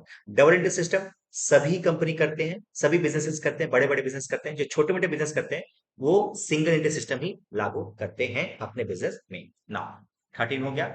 फिर 14 का बात करते हैं। 14, सिंगल इंटर सिस्टम को हम लोग इनकम्प्लीट रिकॉर्ड भी कहते हैं। The first step accounting of recording the transaction, transaction को रिकॉर्ड करने का जो पहला स्टेप्स होता है, आपको पता है जब सबसे पहला चैप्टर आपको क्या पढ़ाया गया सर? General entry. तो जनरल एंट्री ही होगा। The last financial step of accounting क्या है सर? Balance sheet. अल्टीमेटली जो अकाउंटेंसी का जो एंड में जो प्रोडक्ट निकलता है उसे कहते हैं क्या सर? Balance sheet. ठीक है। Next point 17, the second stage क्या है सर? आप जनरेटिव बना दिए, जनरल के बाद आप क्या करते हैं? लेजर बनाते हैं, लेजर के बाद क्या बनाते हैं? फाइनल ट्रायल बैलेंस बनाते हैं, ट्रायल बैलेंस के बाद क्या बनता है? फाइनल। तो सेकंड स्टेज क्या है सर? सेकंड स्टेज है लेजर, लेजर पोस्टिंग करना। ठीक है। 17 नंबर पॉइंट क्या है? लेजर पोस्टिंग करना। 18 number sir, debit drive from the Latin word. अच्छा, डेबिट जो वर्ड है ना वो कहां से आया पता है? डेबिट जो वर्ड आया है वो आया है तुम्हारा डेबिटम से। डेबिटम कहां से बताओ? डेबिटम से। क्रेडिट जो वर्ड है वो क्या है? क्रेडिटम से आया है, बताइए। डेबिट जो आया है डेबिटम से, क्रेडिट जो आया है क्रेडिटम से। अच्छा चल, क्रेडिट नहीं, क्रेडिट जो आया है वो क्रेडिटर से। कैसे आया बताओ? Single point. The bank account is a, bank account क्या है? अब यहाँ पे तुम कई सारे लोग बोलेंगे सर रियल अकाउंट होता है, सर वो पर्सनल अकाउंट होता है। देखो नॉर्मली बैंक अकाउंट को आप हमेशा पर्सनल अकाउंट एग्जाम में लिख के आओगे, ठीक है। ये रियल अकाउंट भी हो सकता है यदि आपका बैंक अकाउंट के बारे में यदि आप बात कर रहे हो, तो वहां पे बैंक अकाउंट यदि है तो बैंक अकाउंट को रियल अकाउंट भी कह सकते हैं और पर्सनल अकाउंट भी कह सकते हैं, बट एग्जाम में पर्सनल अकाउंट लिख के आना, क्योंकि आपका डब्ल्यूबी बोर्ड है और उसमें उसी तरह से रिकॉग्नाइज किया जाता है, ठीक है। ये हो गया अपना 20 नंबर सब्जेक्ट। एक मिनट में थोड़ा सा एक चीज देख लो, थोड़ा सा टेक्निक आइए आइए, थोड़ा सा सिस्टम थोड़ा सा ये हो गया था, हैंग हो गया था। 21 नंबर बता, the amount of bills payable. Amount of bills payable क्या है? बिल्स पेबल आपको पता है, बिल्स पेबल ऑलरेडी ऊपर में डिस्कस किए थे, ये लायबिलिटी की तरह ट्रीट करते हैं। Which of the following is transition, इसमें से कौन सा ट्रांजिशन माना जाएगा? To recruit mister Roy manager with a monthly salary 10,000 रुपए, ये तो ट्रांजिशन नहीं है सर, ये इवेंट है। किसी को गिफ्ट दे दिए, अपने सिस्टम मैनेज में गिफ्ट दे दिए, सर ये भी एक ट्रांजिशन नहीं है, इवेंट है सर, ये भी घर का बात है, ठीक है sir, okay. To open a current account a commercial bank rupees, आपने कमर्शियल बैंक में बैंक अकाउंट खुलवाया, आंसर क्या होगा? सी मूवमेंट, ठीक है। आइए क्वेश्चन नंबर कौन सा? Question number 23। Which of the following is not an asset, इसमें से कौन सा एसेट्स नहीं? पेटेंट एसेट्स है, गुडविल एसेट्स है, स्टॉक एसेट्स है, बिल्स पेबल आपका लायबिलिटी है। Next, which of the following is account of credit balance, इसमें से कौन सा अकाउंट है जिसका क्रेडिट बैलेंस होता है? जितना भी एसेट्स होता है सबका डेबिट बैलेंस होता है, जितना भी लायबिलिटी होता है उसका क्रेडिट बैलेंस होता है। फर्नीचर एसेट्स है, debit balance. Land and building assets है, डेबिट बैलेंस। कैश एसेट्स है, डेबिट बैलेंस। आंसर क्या होगा सर? आंसर होगा आपका point number C, that is reserve answer. नहीं, क्वेश्चन 25। क्वेश्चन कौन सा बताओ? 25। अभी हम लोग अप्रोक्सीमेट 55 मिनट ले चुके हैं आपका। 55 मिनट में हम लोगों ने रैपिड फायर मैनर में हम लोगों ने अप्रोक्सीमेट 125 से 130 एमसीक्यू हम लोगों ने सॉल्व कर दिया है। तो फटाफट से लाइक जरूर से करते जाइएगा आप लोग, क्योंकि आपका मोटिवेशन बहुत जरूरी है हमारे लिए। Next point number 25। Which of the following is not a part of double entry system, इसमें से कौन सा डबल एंट्री सिस्टम का पार्ट नहीं है? डबल एंट्री सिस्टम में आप जनरल एंट्री बनाते हो, ट्रायल्स बनाते हो, कैश बुक बनाते हो, क्या नहीं है sir? Answer is bank reconciliation statement. आप ये पढ़ोगे कहाँ पे पढ़ोगे सर? सेकंड सेमेस्टर में। सेकंड सेमेस्टर में जब मैं बैंक रिकंसिलिएशन स्टेटमेंट पढ़ाऊंगा, आप देख के भी एकदम अबाक रह जाओगे, सर इतना इजी कैसे हो सकता है? ये सबसे हार्ड चैप्टर में आता है बैंक रिकंसिलिएशन स्टेटमेंट, बट मैं सबसे इजी वे में पढ़ाऊंगा, बहुत गारंटी दूंगा। आप मेरे से यदि बैंक बीआरएस पढ़ लिया ना, तो आपको मजा आ जाएगा और आपको कभी भी भूलने नहीं दूंगा, जिंदगी भर, जिंदगी भर आपको याद आएगा, ठीक है। बीआरएस आओ। when the owner withdraw cash from the business his personal account, business, अच्छा एक बिजनेस से यदि कोई बिजनेसमैन पैसा निकालता है अपने पर्सनल पर्पस के लिए, तो क्या बोलते हैं sir? Drawings. Debit balance of personal account means, debit balance है। अच्छा debit balance of personal account का मतलब क्या होता है? पर्सनल अकाउंट का मतलब होता है जो रिप्रेजेंटेटिव अकाउंट होता है उसको, उसका डेबिट बैलेंस है, मतलब वो डेटर्स है। उसका क्रेडिट बैलेंस है तो क्या होता है? वो क्रेडिटर्स होता है। नाउ क्रेडिट बैलेंस है तो क्या होगा? वो बोला क्या? The following account has been credit, किसका क्रेडिट बैलेंस होता है? आपको पता है कैश इनवर्ट खर्चा है, डिस्काउंट रिसीव इनकम है। देखो खर्चा का भी, जो भी खर्चा होता है ना, उसका भी डेबिट बैलेंस होता है, बट इनकम का क्या होता है? क्रेडिट बैलेंस होता है। कौन सा बैलेंस होता है? इनकम। तो डिस्काउंट रिसीव क्या है? इनकम है, तो इसका क्रेडिट बैलेंस होगा। Cash account balance should never be, cash account balance जो होगा कभी भी नेगेटिव नहीं हो सकता। नेगेटिव का मतलब माइनस में नहीं आ सकता आंसर। इसका बैलेंस जो हो सकता है वो क्रेडिट बैलेंस कभी नहीं हो सकता, ठीक है। Interest credit account is interest credit है। अच्छा इंटरेस्ट क्रेडिट का मतलब क्या होता है? अभी मेरे पास एक मैसेज आया, your account has been credited by ₹10,000। वाह, ये सब जो मैसेज आता है ना भाई, देख के बहुत मजा आता है, सच बता रहा। जैसे ही आता है ना, ढुकता है ना, कितना रुपया आपको मिल गया अकाउंट में, ये बाबू सोना का जो मैसेज आता है ना कि बाबू आई लव यू, बाबू आपने खाना खाया, इससे तो कम से कम ये अच्छा ही है, ठीक है। आंसर क्या होगा? ये इंटरेस्ट क्रेडिट है, आंसर क्या होगा? ये इनकम है। अच्छा रेंट डेबिट है, मतलब ये खर्चा है ना आपका, answer is expenses. Rent debit है वो, आंसर क्या होगा? ये खर्चा है। नाउ आउटस्टैंडिंग वेजेस क्या होगा सर? आउटस्टैंडिंग वेजेस अपने आप में एक पर्सनल अकाउंट है। बिल रिसीवेबल, थोड़ा सा मैं फास्ट चल रहा हूँ। बिल रिसीवेबल अपने आप में एक पर्सनल अकाउंट है। सर गुडविल क्या है? सर गुडविल एक रियल अकाउंट है, एसेट्स है। सर ड्राइंग क्या है? पर्सनल अकाउंट है, क्योंकि रिप्रेजेंटेटिव अकाउंट है वो। क्रेडिट बैलेंस, अच्छा इसके लिए मैं बता दूं आपको, आप यदि आपके पास मैट होगा तो मैं बता दूं आपको, यहाँ पे देखो एक बार, जितना भी अकाउंट्स वाला जो होगा ना कि ये कौन सा अकाउंट है, ये कौन सा अकाउंट है, इसके लिए मैंने दो क्वेश्चन आपको मैंने यहाँ पे बताया है। आप उसको पढ़ लो, आपका पूरा का पूरा जितना भी पेपर आएगा उसमें से आएगा। दो क्वेश्चन है, एक है आपका ये 23 नंबर क्वेश्चन, ये 22 नंबर क्वेश्चन, पेज नंबर है 19 में, पेज नंबर 19 में 22 नंबर क्वेश्चन। ये सारा सारा को पढ़ लो कि देखो प्लांटर मशीन में कौन सा अकाउंट है, इन्वेस्टमेंट कौन सा अकाउंट है, एक तरह से पढ़ लो। आपको कोई डाउट है तो आपके पास मेरा व्हाट्सएप नंबर है, मेरे से पूछ सकते हो, कोई दिक्कत नहीं है। ठीक है, अवेलेबल हो रहे हैं। और क्वेश्चन नंबर 5 दे दिया आपको, क्वेश्चन नंबर 5 दिया, क्वेश्चन नंबर 5 ये सारा का सारा आप पढ़ लोगे ना, इसके अलावा आपको कुछ नहीं पढ़ना। आपका सारा का सारा वो जो ये कौन सा अकाउंट है, ये कौन सा अकाउंट, जितना भी एमसीक्यू होगा वो सारा आपका सॉल्व हो जाएगा, सॉल्व हो जाएगा, मैं गारंटी दे रहा हूँ। ठीक है, तो बस इतना इससे कर लो। ठीक है, ये मैंने आपको अप्रोक्सीमेट आपको 130 एमसीक्यू मैंने कवर करा दिया यहाँ पे। ये चैप्टर 1 हम लोगों का सब खत्म हो गया ना चैप्टर 1, लास्ट पार्ट चल रहा था सर। आइए आइए आइए, बिना आज थकना नहीं है, एकदम एकदम थकना नहीं है। डेट बैलेंस होगा तो क्या होगा सर? डेट बैलेंस होगा तो डेबिट बैलेंस होगा तो डेटर था, क्रेडिट बैलेंस होगा तो क्या होगा? क्रेडिटर्स होगा ना। Capital account is capital account क्या है? अपने आप में पर्सनल अकाउंट है। अच्छा, आउटस्टैंडिंग वेजेस क्या है? अपने आउटस्टैंडिंग वेजेस, कहीं ना कहीं पैसा बाकी है ना सर, कहीं ना कहीं पैसा बाकी है तो पर्सनल अकाउंट होगा, किसी को रिप्रेजेंट करेगा ये। खत्म हो गया हमारा, ये हमारा चैप्टर 1 खत्म हो गया। इसी के साथ हम लोग कितने मिनट लिए सर? हम लोग आप लोगों का लिए हैं मात्र 55 मिनट्स में, हम लोगों ने पूरा का पूरा चैप्टर 1 पूरा कंप्लीट कर दिया, जिसके अंदर में अप्रोक्सीमेट 150 के करीब एमसीक्यू होगा, 130 के 140 के करीब होगा। ठीक है, आइए हम लोग अब second chapter that is general entry का एमसीक्यू फटाफट से पढ़ने जा रहे हैं। आइए, जनरल एंट्री का एमसीक्यू। देखो एमसीक्यू एक ऐसा चीज है ना, एमसीक्यू को कोई लिमिट नहीं होता, एमसीक्यू का कोई लिमिट नहीं है। देखो देखो मैं बता दूं ना, मेरे बुक में एक खासियत है, करो तो माने, बहुत सारा क्वेश्चन होंगे, करो तो माने मतलब ये हमारा चैलेंजिंग सबसे है। बैंकिंग का स्वाद, बैंकिंग का ट्रांजेक्शन, करो तो माने, फिर जीएसटी का तड़का, जीएसटी का तड़का, ये सब थोड़ा जनरल एंट्री था जो हम लोगों ने क्लासेस में पढ़ाया था अपने बच्चों को। यदि आप लोगों ने नहीं किया तो मैट ले लेना और सॉल्व करने की कोशिश करना, क्योंकि जनरल एंट्री आपका बहुत इंपॉर्टेंट है आपके आने वाले समय में। आप सीए बनो चाहे सीएमए बनो चाहे सीएस बनो, आपको जनरल एंट्री बहुत तगड़ा होना बहुत जरूरी है। ठीक है, तो ये सबको अच्छे तरीके से कर लेना।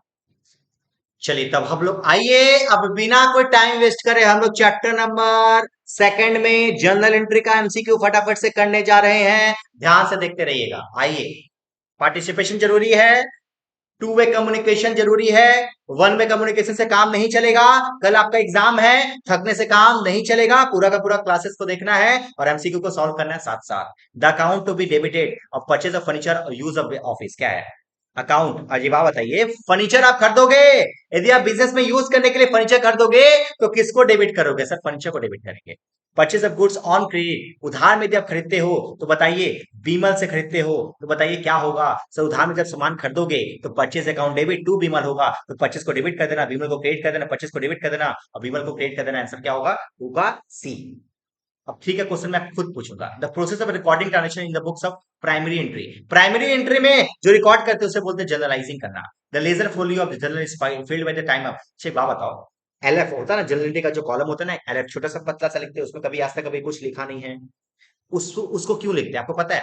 आपको पता है सेकंड सेमेस्टर में आपको पढ़ने को मिलेगा कि जब जनरल एंट्री बनता है ना, तो जनरल एंट्री के हेल्प से हम लोग क्या बनाते हैं? लेजर बनाते हैं। तो ये लेजर नंबर होगा 1 2 3 4, वैसे इस नंबर को हम लोग लेजर फोलियो में यहाँ पे लिख देते हैं ताकि फ्यूचर के रेफरेंस में काम आए। ठीक है, अभी मैं शॉर्ट में बता रहा हूँ क्योंकि अभी अभी मैं कॉन्सेप्ट समझाने के अभी मूड में नहीं हूँ। ठीक है, तो ये समझते हैं बार, इसका आंसर होगा, ध्यान रखना लेजर फोलियो में कुछ चीज को रिकॉर्ड कब करते हैं, ध्यान रखना जब पोस्टिंग होता है तब रिकॉर्ड करते हैं। Journal is a books of, journal क्या है? प्राइमरी बुक है, मतलब शुरुआत वाला बुक है, सबसे पहला बुक है। LF is column of, LF जो कॉलम है वो बेसिकली किसका है sir? LF is a column of किसका? Journal entry. देखो, अच्छा छोड़ छोड़ हटाओ, सेकंड सेमेस्टर में आपको तो सीखना होगा।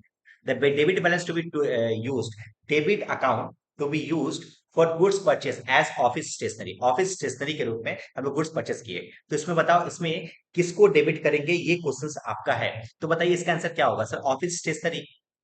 Point number 8, the credit account to be use for purchase of goods on credit, उधार में जब सामान खरीदते हो तो किसको क्रेडिट करोगे? उधार में सामान खरीदते हो तो परचेज अकाउंट डेबिट, उधार में किससे खरीदते हैं? क्रेडिटर से। तो आंसर क्या होगा? सप्लाई या फिर क्रेडिटर्स। आंसर क्या होगा? सप्लायर।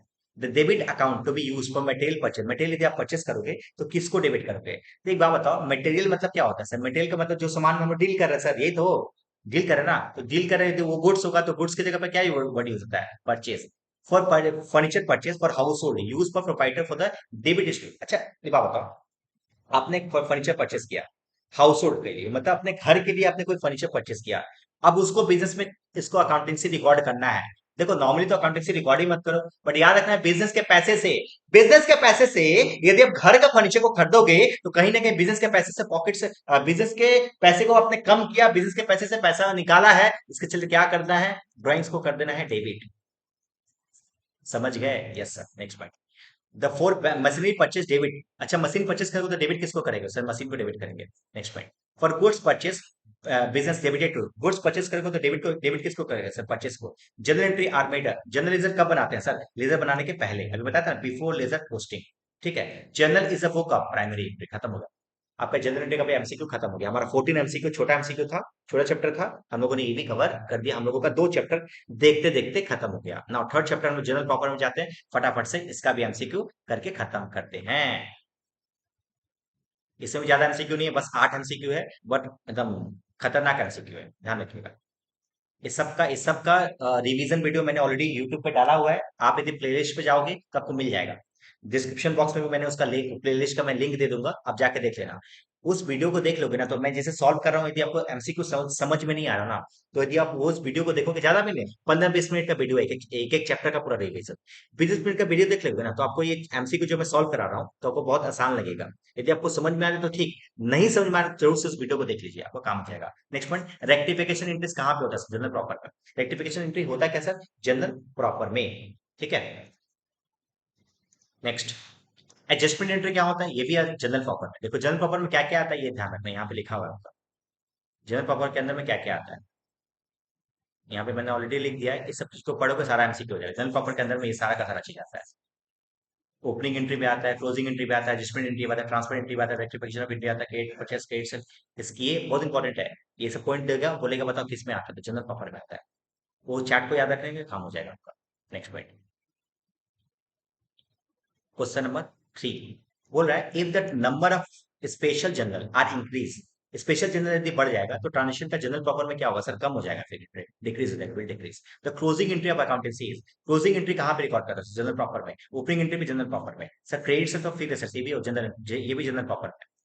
अच्छा, क्रेडिट परचेज, ये भी सर जनरल प्रॉपर में। कभी भी देखो, credit purchase of fixed assets, assets को यदि उधार में खरीदते हो तो हमेशा जनरल प्रॉपर में रिकॉर्ड करोगे, खरीदोगे या फिर बेचोगे, जनरल प्रॉपर में। जनरल प्रॉपर कौन सा बुक है सर? जनरल प्रॉपर भी अपना एक प्राइमरी बुक ही है। खत्म हो गया, चैप्टर 3 खत्म। हाँ सर, इतने एमसीक्यू, अरे पता है जो एमसीक्यू मैंने आपको पढ़ाया ना अभी जनरल प्रॉपर में, ये एक एक एमसीक्यू बहुत इंपॉर्टेंट है, तो रट के जाना है। चैप्टर नंबर 4 हम जा रहे हैं, हम लोगों का चैप्टर नंबर 3 खत्म हो गया। चैप्टर 4 में एमसीक्यू आपका नहीं है। चैप्टर 5 में हम जाते हैं रेक्टिफिकेशन ऑफ एरर्स, उसका एमसीक्यू फटाफट से खत्म करके एक बार आगे बढ़ते हैं।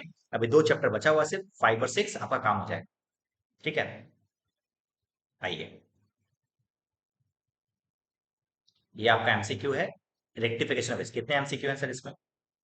होंगे सर आपके 28 एमसीक्यू है। आइए फटाफट से रेक्टिफिकेशन ऑफ एरर्स का हम लोग एमसीक्यू देख लेते हैं। 2 ही चैप्टर बचा है, रेक्टिफिकेशन ऑफ एरर्स और क्या सर, और बचा हुआ है आपका, बोले क्या, और बचा हुआ है आपका बिल ऑफ एक्सचेंज। बस ये 2 चैप्टर का क्लासेस कर लिए, एमसीक्यू कर लिए, आपका पूरा का पूरा काम तमाम। रिवाइज करना है और बार बार इस एमसीक्यू को याद करके चल जाना है, आपका काम पूरा का पूरा हो जाएगा। आइए समझते हैं। पहला एमसीक्यू, ये तो favourite MCQ, purchase of furniture is recorded at purchase. Purchase, furniture purchase किए, आपको फर्नीचर को डेबिट करना चाहिए था, आपने क्या कर दिया? परचेज को डेबिट कर दिया। दिस इज एग्जांपल्स ऑफ, ये जो गलती कर दिया, ये कौन सा गलती है सर? ये गलती कौन सा है मेरे को शेयर बॉक्स में फटाफट से बता दीजिए। ये होगा सर एरर्स ऑफ प्रिंसिपल। क्या होगा बताइए? Error of principle. एसेट से रिलेटेड जो भी खर्चा होगा उसको एसेट में जोड़ना चाहिए, आपने नहीं जोड़ा, नहीं जोड़ा, नहीं जोड़ा, गलती किए। तो गलती किए तो क्या होगा? भुगतना होगा। भुगतना होगा मतलब कौन सा गलती है sir? Errors of principle. Next point, repairs expenses of machine is debited to the machine. अरे भैया, आपने मशीन को, मशीन में रिपेयर करवाया, ठीक है सर, आपने क्या कर दिया? मशीन को डेबिट कर दिया। अरे भैया, रिपेयर्स छोटा मोटा रिपेयर्स होगा, क्या होगा sir? Errors of principle. Next point, if the purchase goods are overcast, आपने गुड्स परचेस किया, परचेस अकाउंट और ओवरकास्ट। परचेस अकाउंट जो है आपने ओवरकास्ट लिख दिया, ज्यादा लिख दिया। अच्छा, ओवर लिख दिया मतलब कि ज्यादा लिख दिया। ज्यादा लिख दिया का मतलब क्या होता है सर? आपने 1000 का सामान खरीदा था, आपने उसको 5,000 लिख दिया, मतलब 6,000 लिख दिया, ऐसा कुछ लिख दिया, मतलब 5,000 आपने ज्यादा लिख दिया। Then the time of rectification of account will be. एक बात बताइए, आपने डेबिट, आपको पता है मैंने क्लासेस में एक लॉजिक बताया था आपको, आपके यदि यदि परचेज है, आपको पता है परचेज कौन सा बैलेंस होता है? परचेज का डेबिट बैलेंस होता है। आप यदि, ये ज्यादा है, ये कम है, दो गलती हो सकता है सर, ओवरकास्ट हो सकता है और अंडरकास्ट हो सकता है सर। यदि ओवरकास्ट है मतलब परचेज को डेबिट में आपने ज्यादा लिख दिया, इसको ठीक करने के लिए क्या करना पड़ेगा सर? उसको क्रिएट करना पड़ेगा। क्या करना पड़ेगा बताइए? क्रिएट करना पड़ेगा। तो इसका मतलब ये हुआ कि आपको डेबिट में क्या करना पड़ेगा सर, सस्पेंस करना पड़ेगा। तो आंसर क्या हो जाएगा, सस्पेंस। अब सर यही समझ में आया भैया, देखिए इतना जल्दी में नहीं समझ पाओगे, कॉन्सेप्ट को समझोगे तब समझ में आएगा। ठीक है, इसका रिवीजन वीडियो यदि हो सकता है मैं डाल दूंगा, ठीक है। अभी के लिए मैं एमसीक्यू करवा रहा हूँ, उतना ज्यादा मैं उतना टाइम नहीं लगाऊंगा, थोड़ा आगे बढ़ता हूँ। मशीनरी परचेस किया है 10,000 wrongly recorded in purchase book. Machine purchase किए हैं और हम लोग गलती से उसको परचेस बुक में, अगेन ये प्रिंसिपल का गलती है। Repairs expenses of machinery is debited to machinery account, ये भी एक रिपेयर्स प्रिंसिपल का गलती है। अच्छा, which of errors the if the balance sheet of sales is overcast. एक बात बताइए, सेल्स सेल्स का अकाउंट को आप ओवरकास्ट कर दिए, ज्यादा लिख दिए, तो सेल्स के अकाउंट को किए ना सर, ये वन साइडेड एरर्स है। कौन सा गलती है सर, ये वन साइडेड एरर्स के कैटेगरी में माना जाएगा। ठीक है, next point, building account is debited to the amount of spend of repairs. आपने बिल्डिंग के अकाउंट में क्या कर दिया, आपने रिपेयर्स का कुछ खर्चा था, आपने क्या कर दिया, उसको रिकॉर्ड कर दिया। ये भी एरर्स ऑफ प्रिंसिपल है, ये बहुत फेवरेट है भाई। वेरियस ऑफ रुपीज 1000 में paid to the Mohan on erection of machine. Machine को इरेक्शन करने में, मतलब समझ लो इंस्टॉल करने में आपने किसी को पेमेंट किया, ठीक है, मशीन को, are not recording the books of account, आपने रिकॉर्ड ही नहीं किया, it should be debited to they. एक बार बताइए, रिकॉर्ड करोगे तो किसको डेबिट करोगे, सोचो एक बार, मशीन से रिलेटेड खर्चा है तो आपको किसको डेबिट करोगे सर, मशीन में, तो मशीन को डेबिट करोगे। गुड सोल्ड टू सेट्टी, कितना रुपए का, 640 रुपए का। Was recorded his books 460। अरे भैया, 640 का जगह पे आपने 460 रुपया लिख दिया, तो सर आपने कितना का गलती किया सर, ये बात बताइए, अमाउंट बताइए। 640, मैंने पूरा क्वेश्चन अभी पढ़ा नहीं है, बट मैं अभी ऐसे देखता हूँ। 460, बताओ कितना आ रहा है यार, 180 रुपए का गलती है सर। आपने क्या कर दिया, मैं बोल रहा हूँ क्वेश्चन नंबर 9, ठीक है।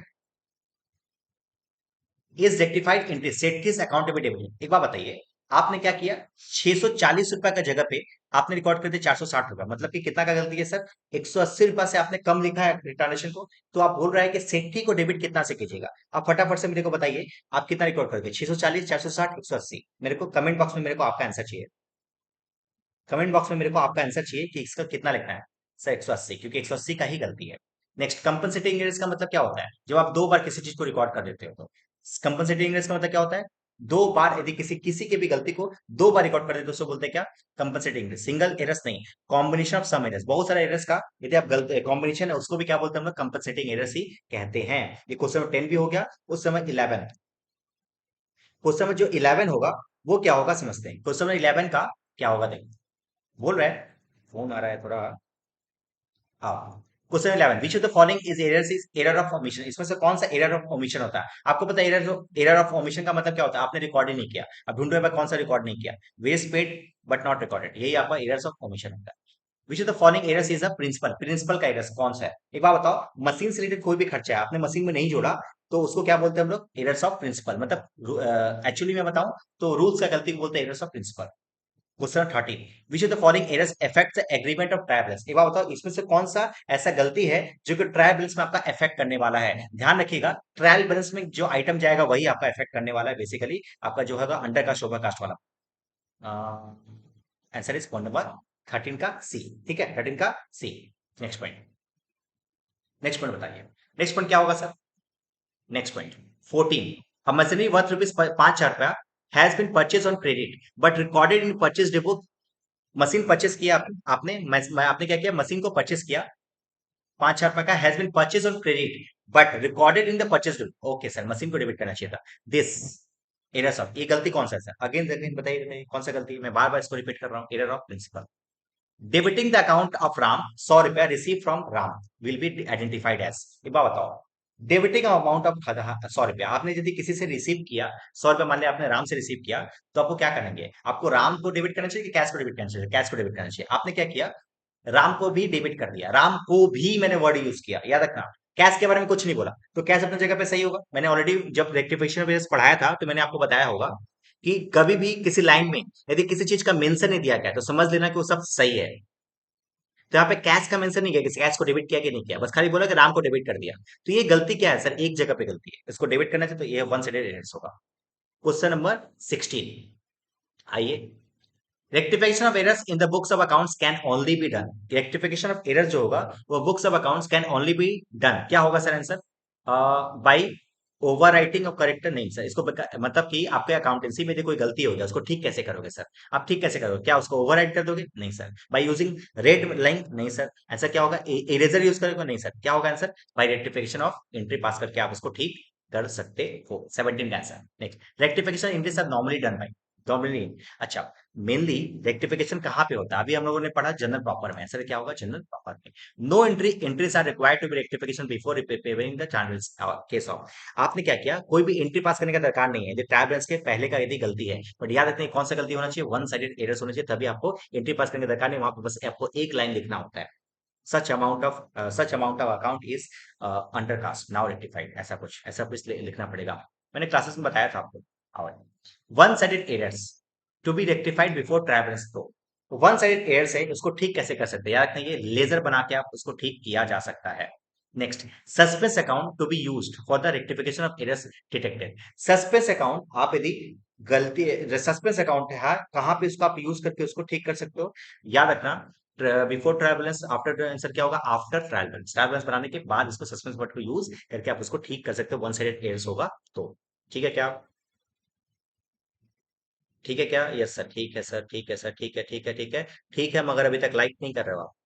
लाइक करो फटाफट से, मैं देख रहा हूँ आप लाइक तो नहीं कर रहे हो, फटाफट से लाइक करो। आइए, suspense account is used for rectification of errors detected after trial balance.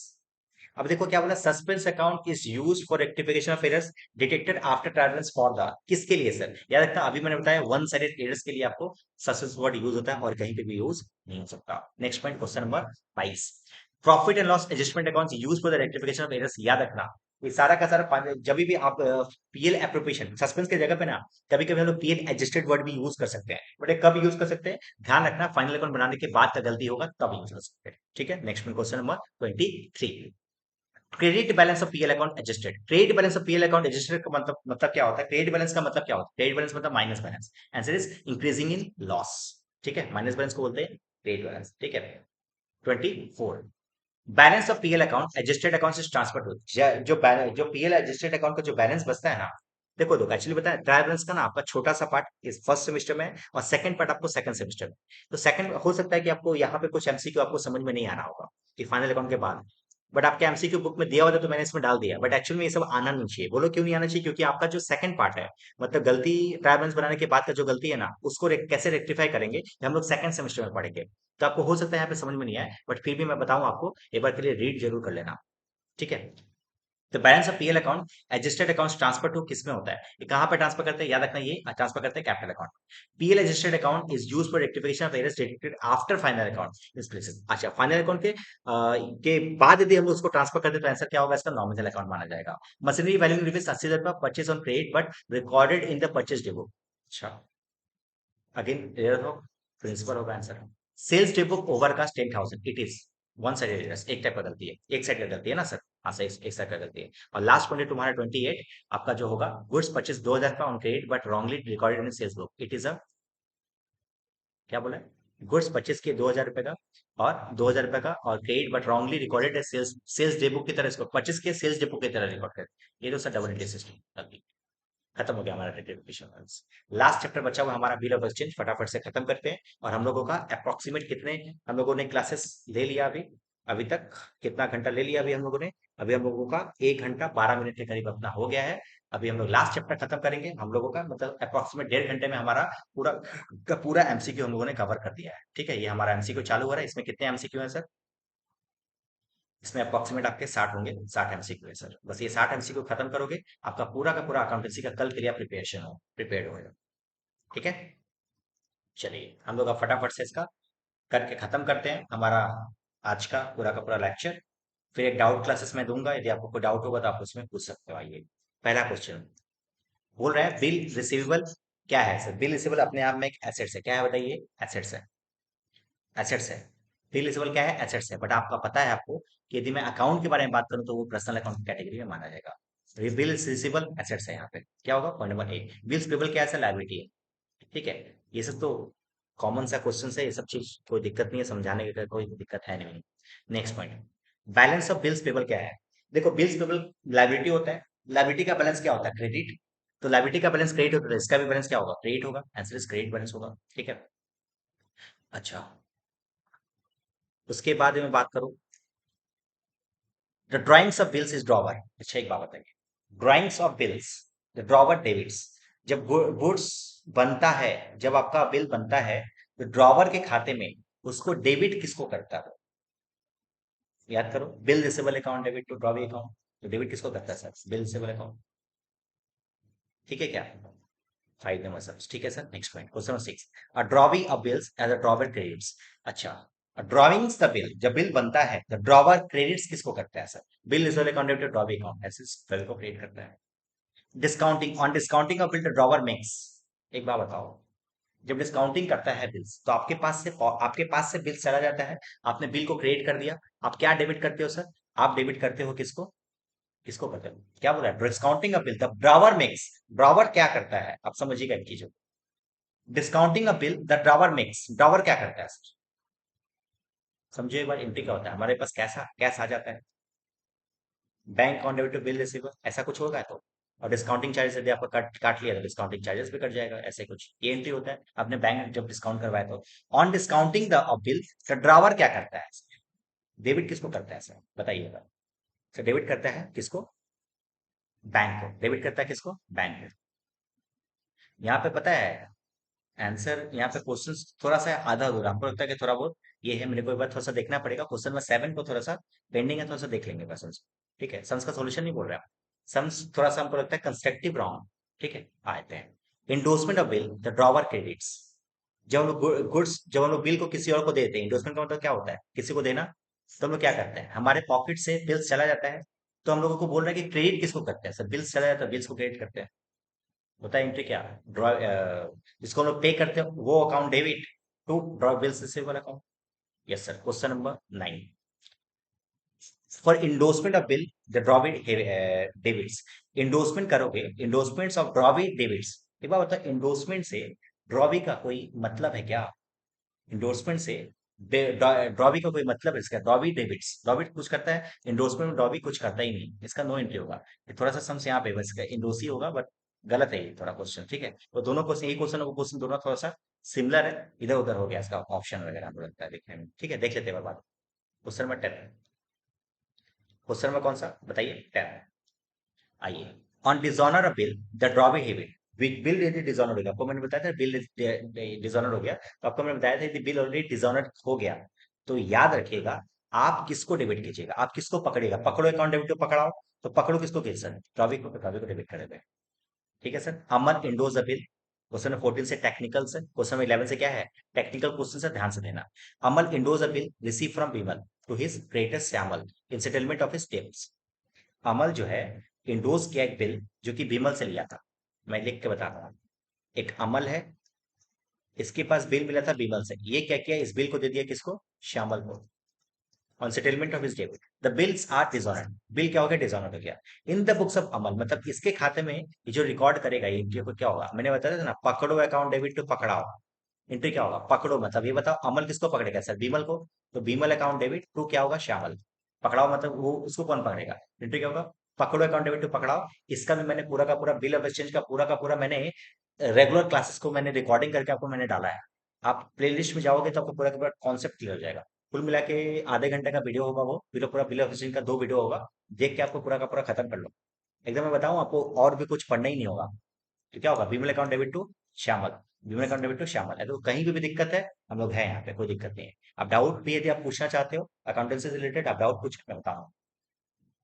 देखो मेरे रिप्लाई में थोड़ा सा लेट हो सकता है, क्यों हो सकता है कि सर मैं, मेरे को बहुत सारा काम रहता है, मेरे को बहुत सारा क्लासेस रहता है, मैं रिप्लाई दूंगा ये गारंटी है। और मैं कभी रिप्लाई नहीं दे पाया तो अपने बड़े भाई की तरह मान के थोड़ा सा छोड़ देना, आप मेरे को कॉल करके पूछ सकते हो, कॉल कर लेना मेरे भाई, कोई दिक्कत नहीं है। रात को 12 बजे फोन करोगे मैं उठा लूंगा, कोई दिक्कत नहीं है मेरे को। समझ गए क्या? Yes sir. नाउ वे कोई एग्जाम है ना, मैं पूरा सपोर्ट दूंगा। इन case of dishonour of bill, noting charges बॉन्ड बाई, कौन करेगा सर? नोटिंग चार्जेस कौन बॉन्ड करता है? एक बार बताइए, बिल डिसऑनर्ड हो गया किसकी वजह से सर? ड्रॉबी की वजह से। नोटिंग चार्ज कौन देगा sir? Drawee. Next point, due date of bill of exchange is drawn. 23 तारीख को, 23 नवंबर को आपने बिल बनाया, तो 2 महीने का बिल है, तो बताइए इसका ड्यू डेट क्या होगा? आपको पता है 2 महीना मतलब 23, यहाँ से कैलकुलेशन करना पड़ेगा। 23 नवंबर, आपको पता था ना, 2 महीने मैंने आपको क्या कर देना, जोड़ देना। 2 महीने जोड़ोगे तो क्या होगा? 23 दिसंबर, 23 जनवरी, 23 जनवरी। अच्छा, प्लस यहाँ पे कुछ बताया नहीं है तो क्या होगा? अपने 3 दिन जोड़ेंगे, ग्रेस डे, तो कितना होगा? 26 जनवरी।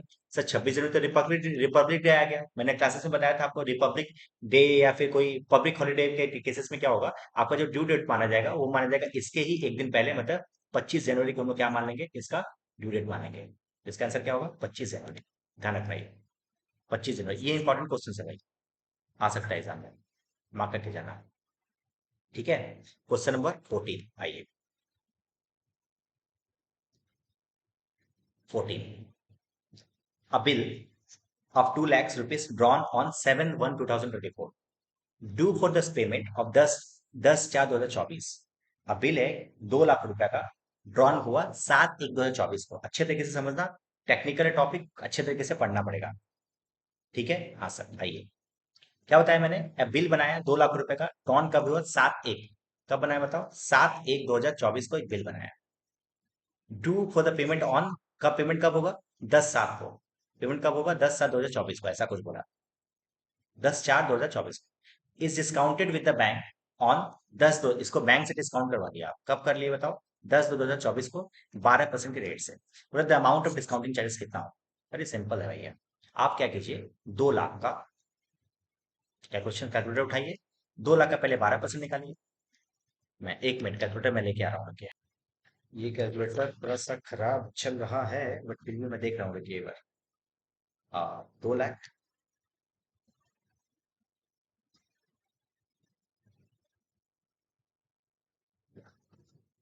आपका आ गया 4,000 रुपीज। क्यों 4,000 आ गया सर, इसको क्या करना पड़ेगा ना, क्योंकि कितना महीना देखो, 10/2 है ना, यहाँ से लेके यहाँ तक कितना महीने का गैप है सर, 2 महीने का, तो 2 बाई क्या कर देंगे, 12 कर देंगे। क्या करोगे तो कितना आएगा सर, ये आ जाएगा 4,000। आंसर होगा, आंसर इस 4,000, आंसर फोन नंबर। समझ गए, कैलकुलेशन ध्यान रखना है। ठीक है, आइए नेक्स्ट। बोल रहा है A endorse bill drawn on B 5,000 to favour of C. मतलब ए क्या किया, सी को बी वाला बिल दे दिया। ठीक है sir, on the due date the bill honoured by B, B क्या किया, इसका पेमेंट कर दिया। Which account to be debited in by the B. अच्छा, बी बी जो है अपने अकाउंट में किसको डेबिट करेगा, सिंपल से ये बताओ, उससे कोई मतलब नहीं उसको किसको पेमेंट करना है। बस उसको ये मतलब है कि उसका बिल पेबल जो था वो लाइबिलिटी खत्म हो चुका है, लाइबिलिटी पहले क्रेडिट किया होगा, अब क्या करेंगे, डेबिट करेंगे, तो बिल्स पेबल क्या हो जाएगा, डेबिट हो जाएगा।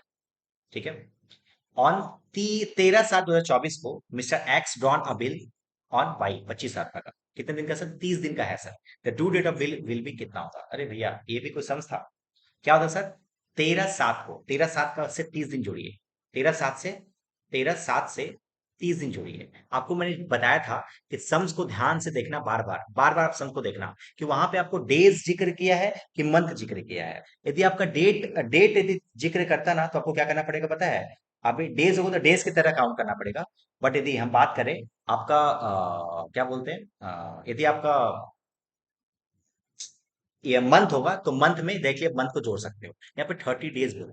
आइए काउंट करते हैं, आपके पास 30 दिन है ना, समझिएगा, 30 डेज आपके पास। ये आपका कौन सा महीना है सर, जुलाई, जुलाई ना, हाँ सर जुलाई। जुलाई मतलब कि आपका हो गया, 13 तारीख को छोड़ दो तो कितना तारीख हो गया, जुलाई पे 31 हो जाएगा, यहाँ पे 18 हो जाएगा, राइट। हाँ सर 18। अभी आपके पास और कितना टाइम है सर, 12 दिन का और समय है ना सर। हाँ 12 दिन का और समय है, नहीं समझ में आया, मैं बताता हूँ, 30 दिन है, 30 दिन आपको पूरा करना है। आप पहले क्या किए, जुलाई का आपने क्या किया, 18 दिन ले लिया सर। 18 दिन कहाँ से आया, आपको पता है जुलाई 31 तारीख का होता है, 13 से लेके 11 तक का, 31 से माइनस कर तो कितना आएगा, 18। अभी अभी आपके पास कितना दिन है सर, और 12 दिन है।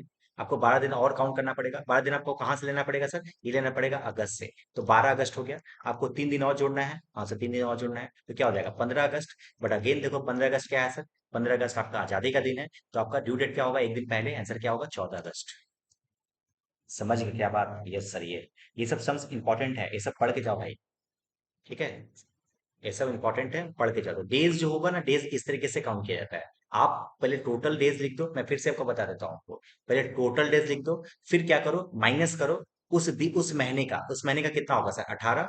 फिर माइनस करके बताओ कितना आ रहा है, ये आ रहा है 12, 12 आ रहा था, ये 30 दिन था ना, सॉरी 30 था, तो ये कितना आ रहा है, 12। अब 12 ये कहाँ से ले लो, ये ले लो अगस्त से, जो महीने में आपका है, बस 12 में आपको 3 दिन जोड़ना है, 15 अगस्त हो जाएगा, 15 अगस्त तो आपका हॉलीडे हो जाएगा, इसके चलते आपका जो ड्यू डेट होगा उसके एक दिन पहले होगा, 14 अगस्त।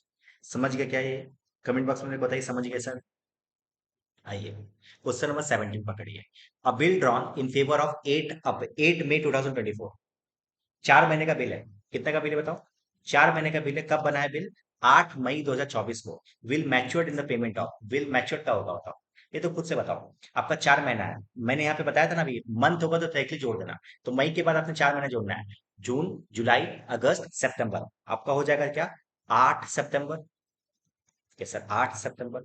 8 सितंबर से आपको क्या करना पड़ेगा सर, 8 सितंबर से आपको जोड़ना पड़ेगा। ग्रेस डेट जोड़ना है क्या, पहले बता दो मेरे को।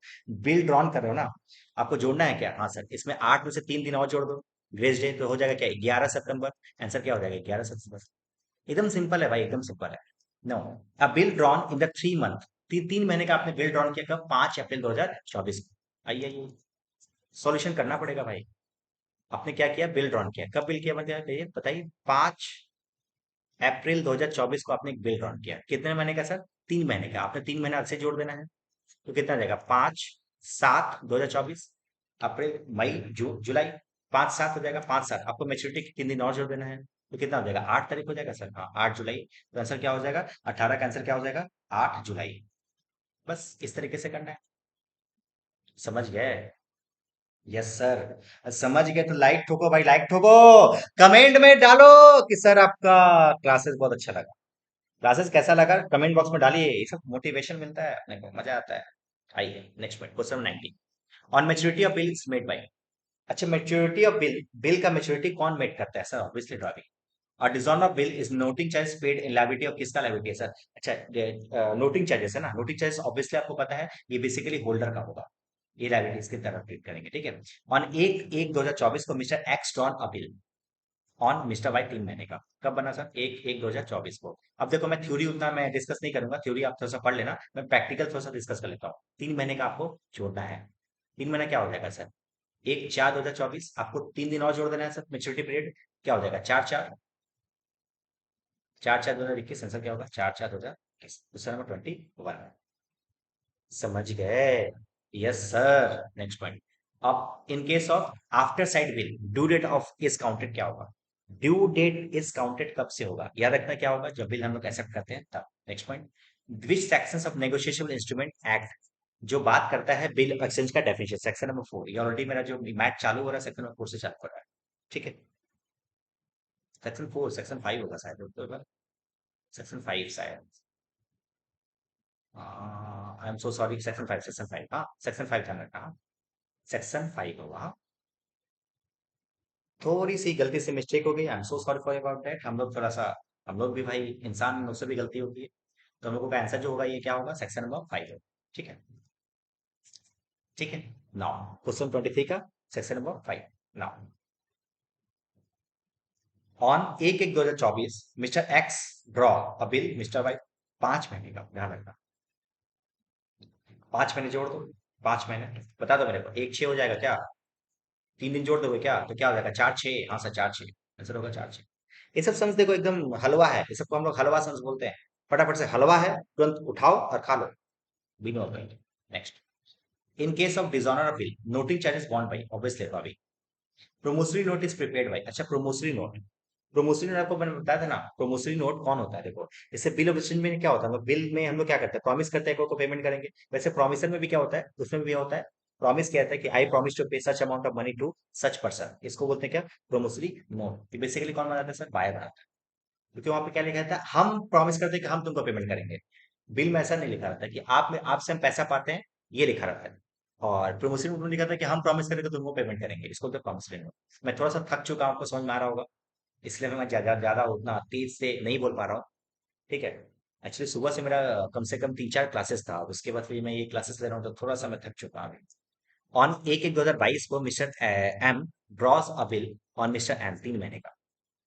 अगेन एक एक 3 महीना आप जोड़ोगे तो आ जाएगा 4, 4/4/2022। अब इसको 3 दिन जोड़ दोगे तो अगर 7/4 हो जाएगा, है क्या, 7/4 गलत बोल रहे, मैच्योरिटी ऑफ बिल मिस्टर एक एक का एक, अच्छा एक एक ना सॉरी, एक हो जाएगा तो 4/4 होगा, 4/4 आंसर क्या हो जाएगा, 4/4 हो जाएगा तुम्हारा आंसर, 27 का एक, ठीक है।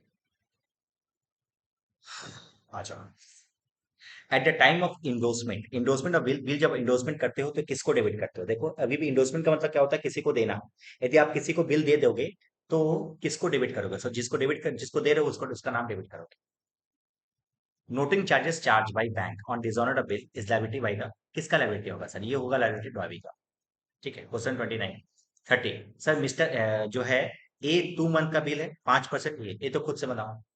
हर बार मैं बताया, ये खुद से बता के मैं बताओ फटाफट से कितना आंसर होगा, 30 का आंसर कितना होगा?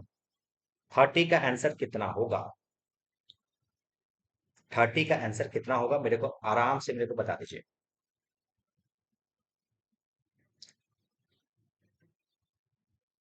Yes, answer is 8 June, June 2024। Next point, question number 31। 31, next point. Dash bill is drawn in accepted in same country. एक ही इनलैंड बिल होगा, क्या होगा बताओ? Inland bill. जो एक ही कंट्री के अंदर में जो बिल बनता है ना, उसको बोलते हैं इनलैंड बिल। एक होता है bill of exchange include. Bill of exchange के अंदर में क्या क्या आता है देखो। बिल ऑफ एक्सचेंज के अंदर में प्रोमिस टू पे। अच्छा, बिल ऑफ एक्सचेंज के अंदर में क्या था, अभी मैंने बताया था ना कि मैं आपसे इतना पैसा पाता हूँ, ये लिखा रहता है ऑन ऑर्डर पे लिखा रहता है।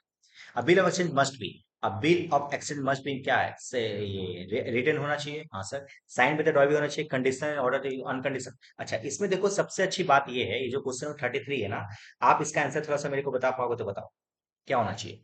देखो एक्चुअल में लॉ में बताया कि ना साइन भी होना चाहिए, ये भी इंपॉर्टेंट है, बट एक्चुअल में पता है मेन जो इसका आंसर होगा ये होगा। बट ये भी सही है, ये भी गलत नहीं है, साइन तो होना ही चाहिए सर, साइन के बिना कभी बिल थोड़ी बन सकता है। बट आपके बुक में जो आंसर दिया था वो इन राइटिंग दिया हुआ था, तो आप उसको इसके अकॉर्डिंग ही आपको चलना पड़ेगा। पड़ेगा, अच्छी बात है। 34। 34, yes 34। Now next point, noting charges. Again the topic, noting charges paid by the drawer is does not on this on the bill is. अच्छा एक बात बताओ, नोटिंग चार्जेस यदि ड्रॉवर पेमेंट कर दिया है, तो बताइए ये किसके लिए लायबिलिटी होगा सर? ड्रॉवर के लिए लायबिलिटी होगा। वेज डे कितने का मिलता है सर? वेज डे कितने का मिलता है सर? 3 दिन का मिलता है। वो calculated date of maturity of इतना। अब देखो यहाँ पे सारा का सारा एमसीक्यूज यहाँ पे दिया हुआ है, आप एक बार थोड़ा सा एक बार आपको डिस्कस कर लेना चाहिए। ठीक है, आपको फिर भी यदि कोई कहीं पे भी दिक्कत होगा तो आप मेरे से पूछ लेना, मैं थोड़ा सा थक चुका हूँ अभी। आपको कोई भी डाउट होगा आप कमेंट बॉक्स में डाल के छोड़ दीजिए, या फिर मेरा व्हाट्सएप नंबर आपके पास है, ये मेरा व्हाट्सएप नंबर है, आप मेरे से पूछ लीजिए। आपको कोई स्पेशल कुछ मेरे से कुछ ट्रीटमेंट चाहिए, आपको कोई मतलब कोई दिक्कत हो रहा है, कोई चैप्टर में दिक्कत हो रहा है, तो आप मेरे को पूछिए, मैं बता दूंगा आपको। और मैं बता दूं आपको अभी कि यदि कोई बच्चे अभी भी यदि ट्यूशन नहीं पढ़े हो कहीं पे भी, तो मैं बता दूं आपको क्या करना चाहिए आपको। बेसिकली जितने भी मेरे जो वन शॉट वीडियो अपलोडेड है ना, उसको देख लो, आपका पूरा का पूरा काम हो जाएगा। मैं बार बार बोल रहा हूँ, उस वीडियो को देख लो, प्ले लिस्ट पे आपको मिल जाएगा। उस वीडियो को देखोगे, पूरा का पूरा अकाउंटेंसी कवर मैंने कर दिया है। 2 चैप्टर में से एक चैप्टर बिल ऑफ एक्सचेंज का तो मैंने ऑलरेडी एक अलग से प्ले लिस्ट बनाया है, वो भी आप जाके देख सकते हो। सिर्फ एक चैप्टर बचेगा रेक्टिफिकेशन, जो आपने नहीं किया है। रेक्टिफिकेशन में एमसीक्यू करके चल जाओ, काम हो जाएगा। और कुछ भी नहीं पढ़ना आपको, बस मेरे पूरा यूट्यूब चैनल का सारा वीडियो देख लो, काम हो जाएगा आपका। ठीक है, आपको फिर भी ये वीडियो वीडियो नहीं मिल रहा है, तो आप एक बार मैं आपको, मेरे को आप व्हाट्सएप कीजिए, मैं आपको मैसेज कर दूंगा, उसमें पूरा का पूरा लिंक डाला हुआ है, आप आराम से कंप्लीट कर सकते हो। समझ गए क्या? चलो मिलते हैं फिर, बाय, थैंक यू।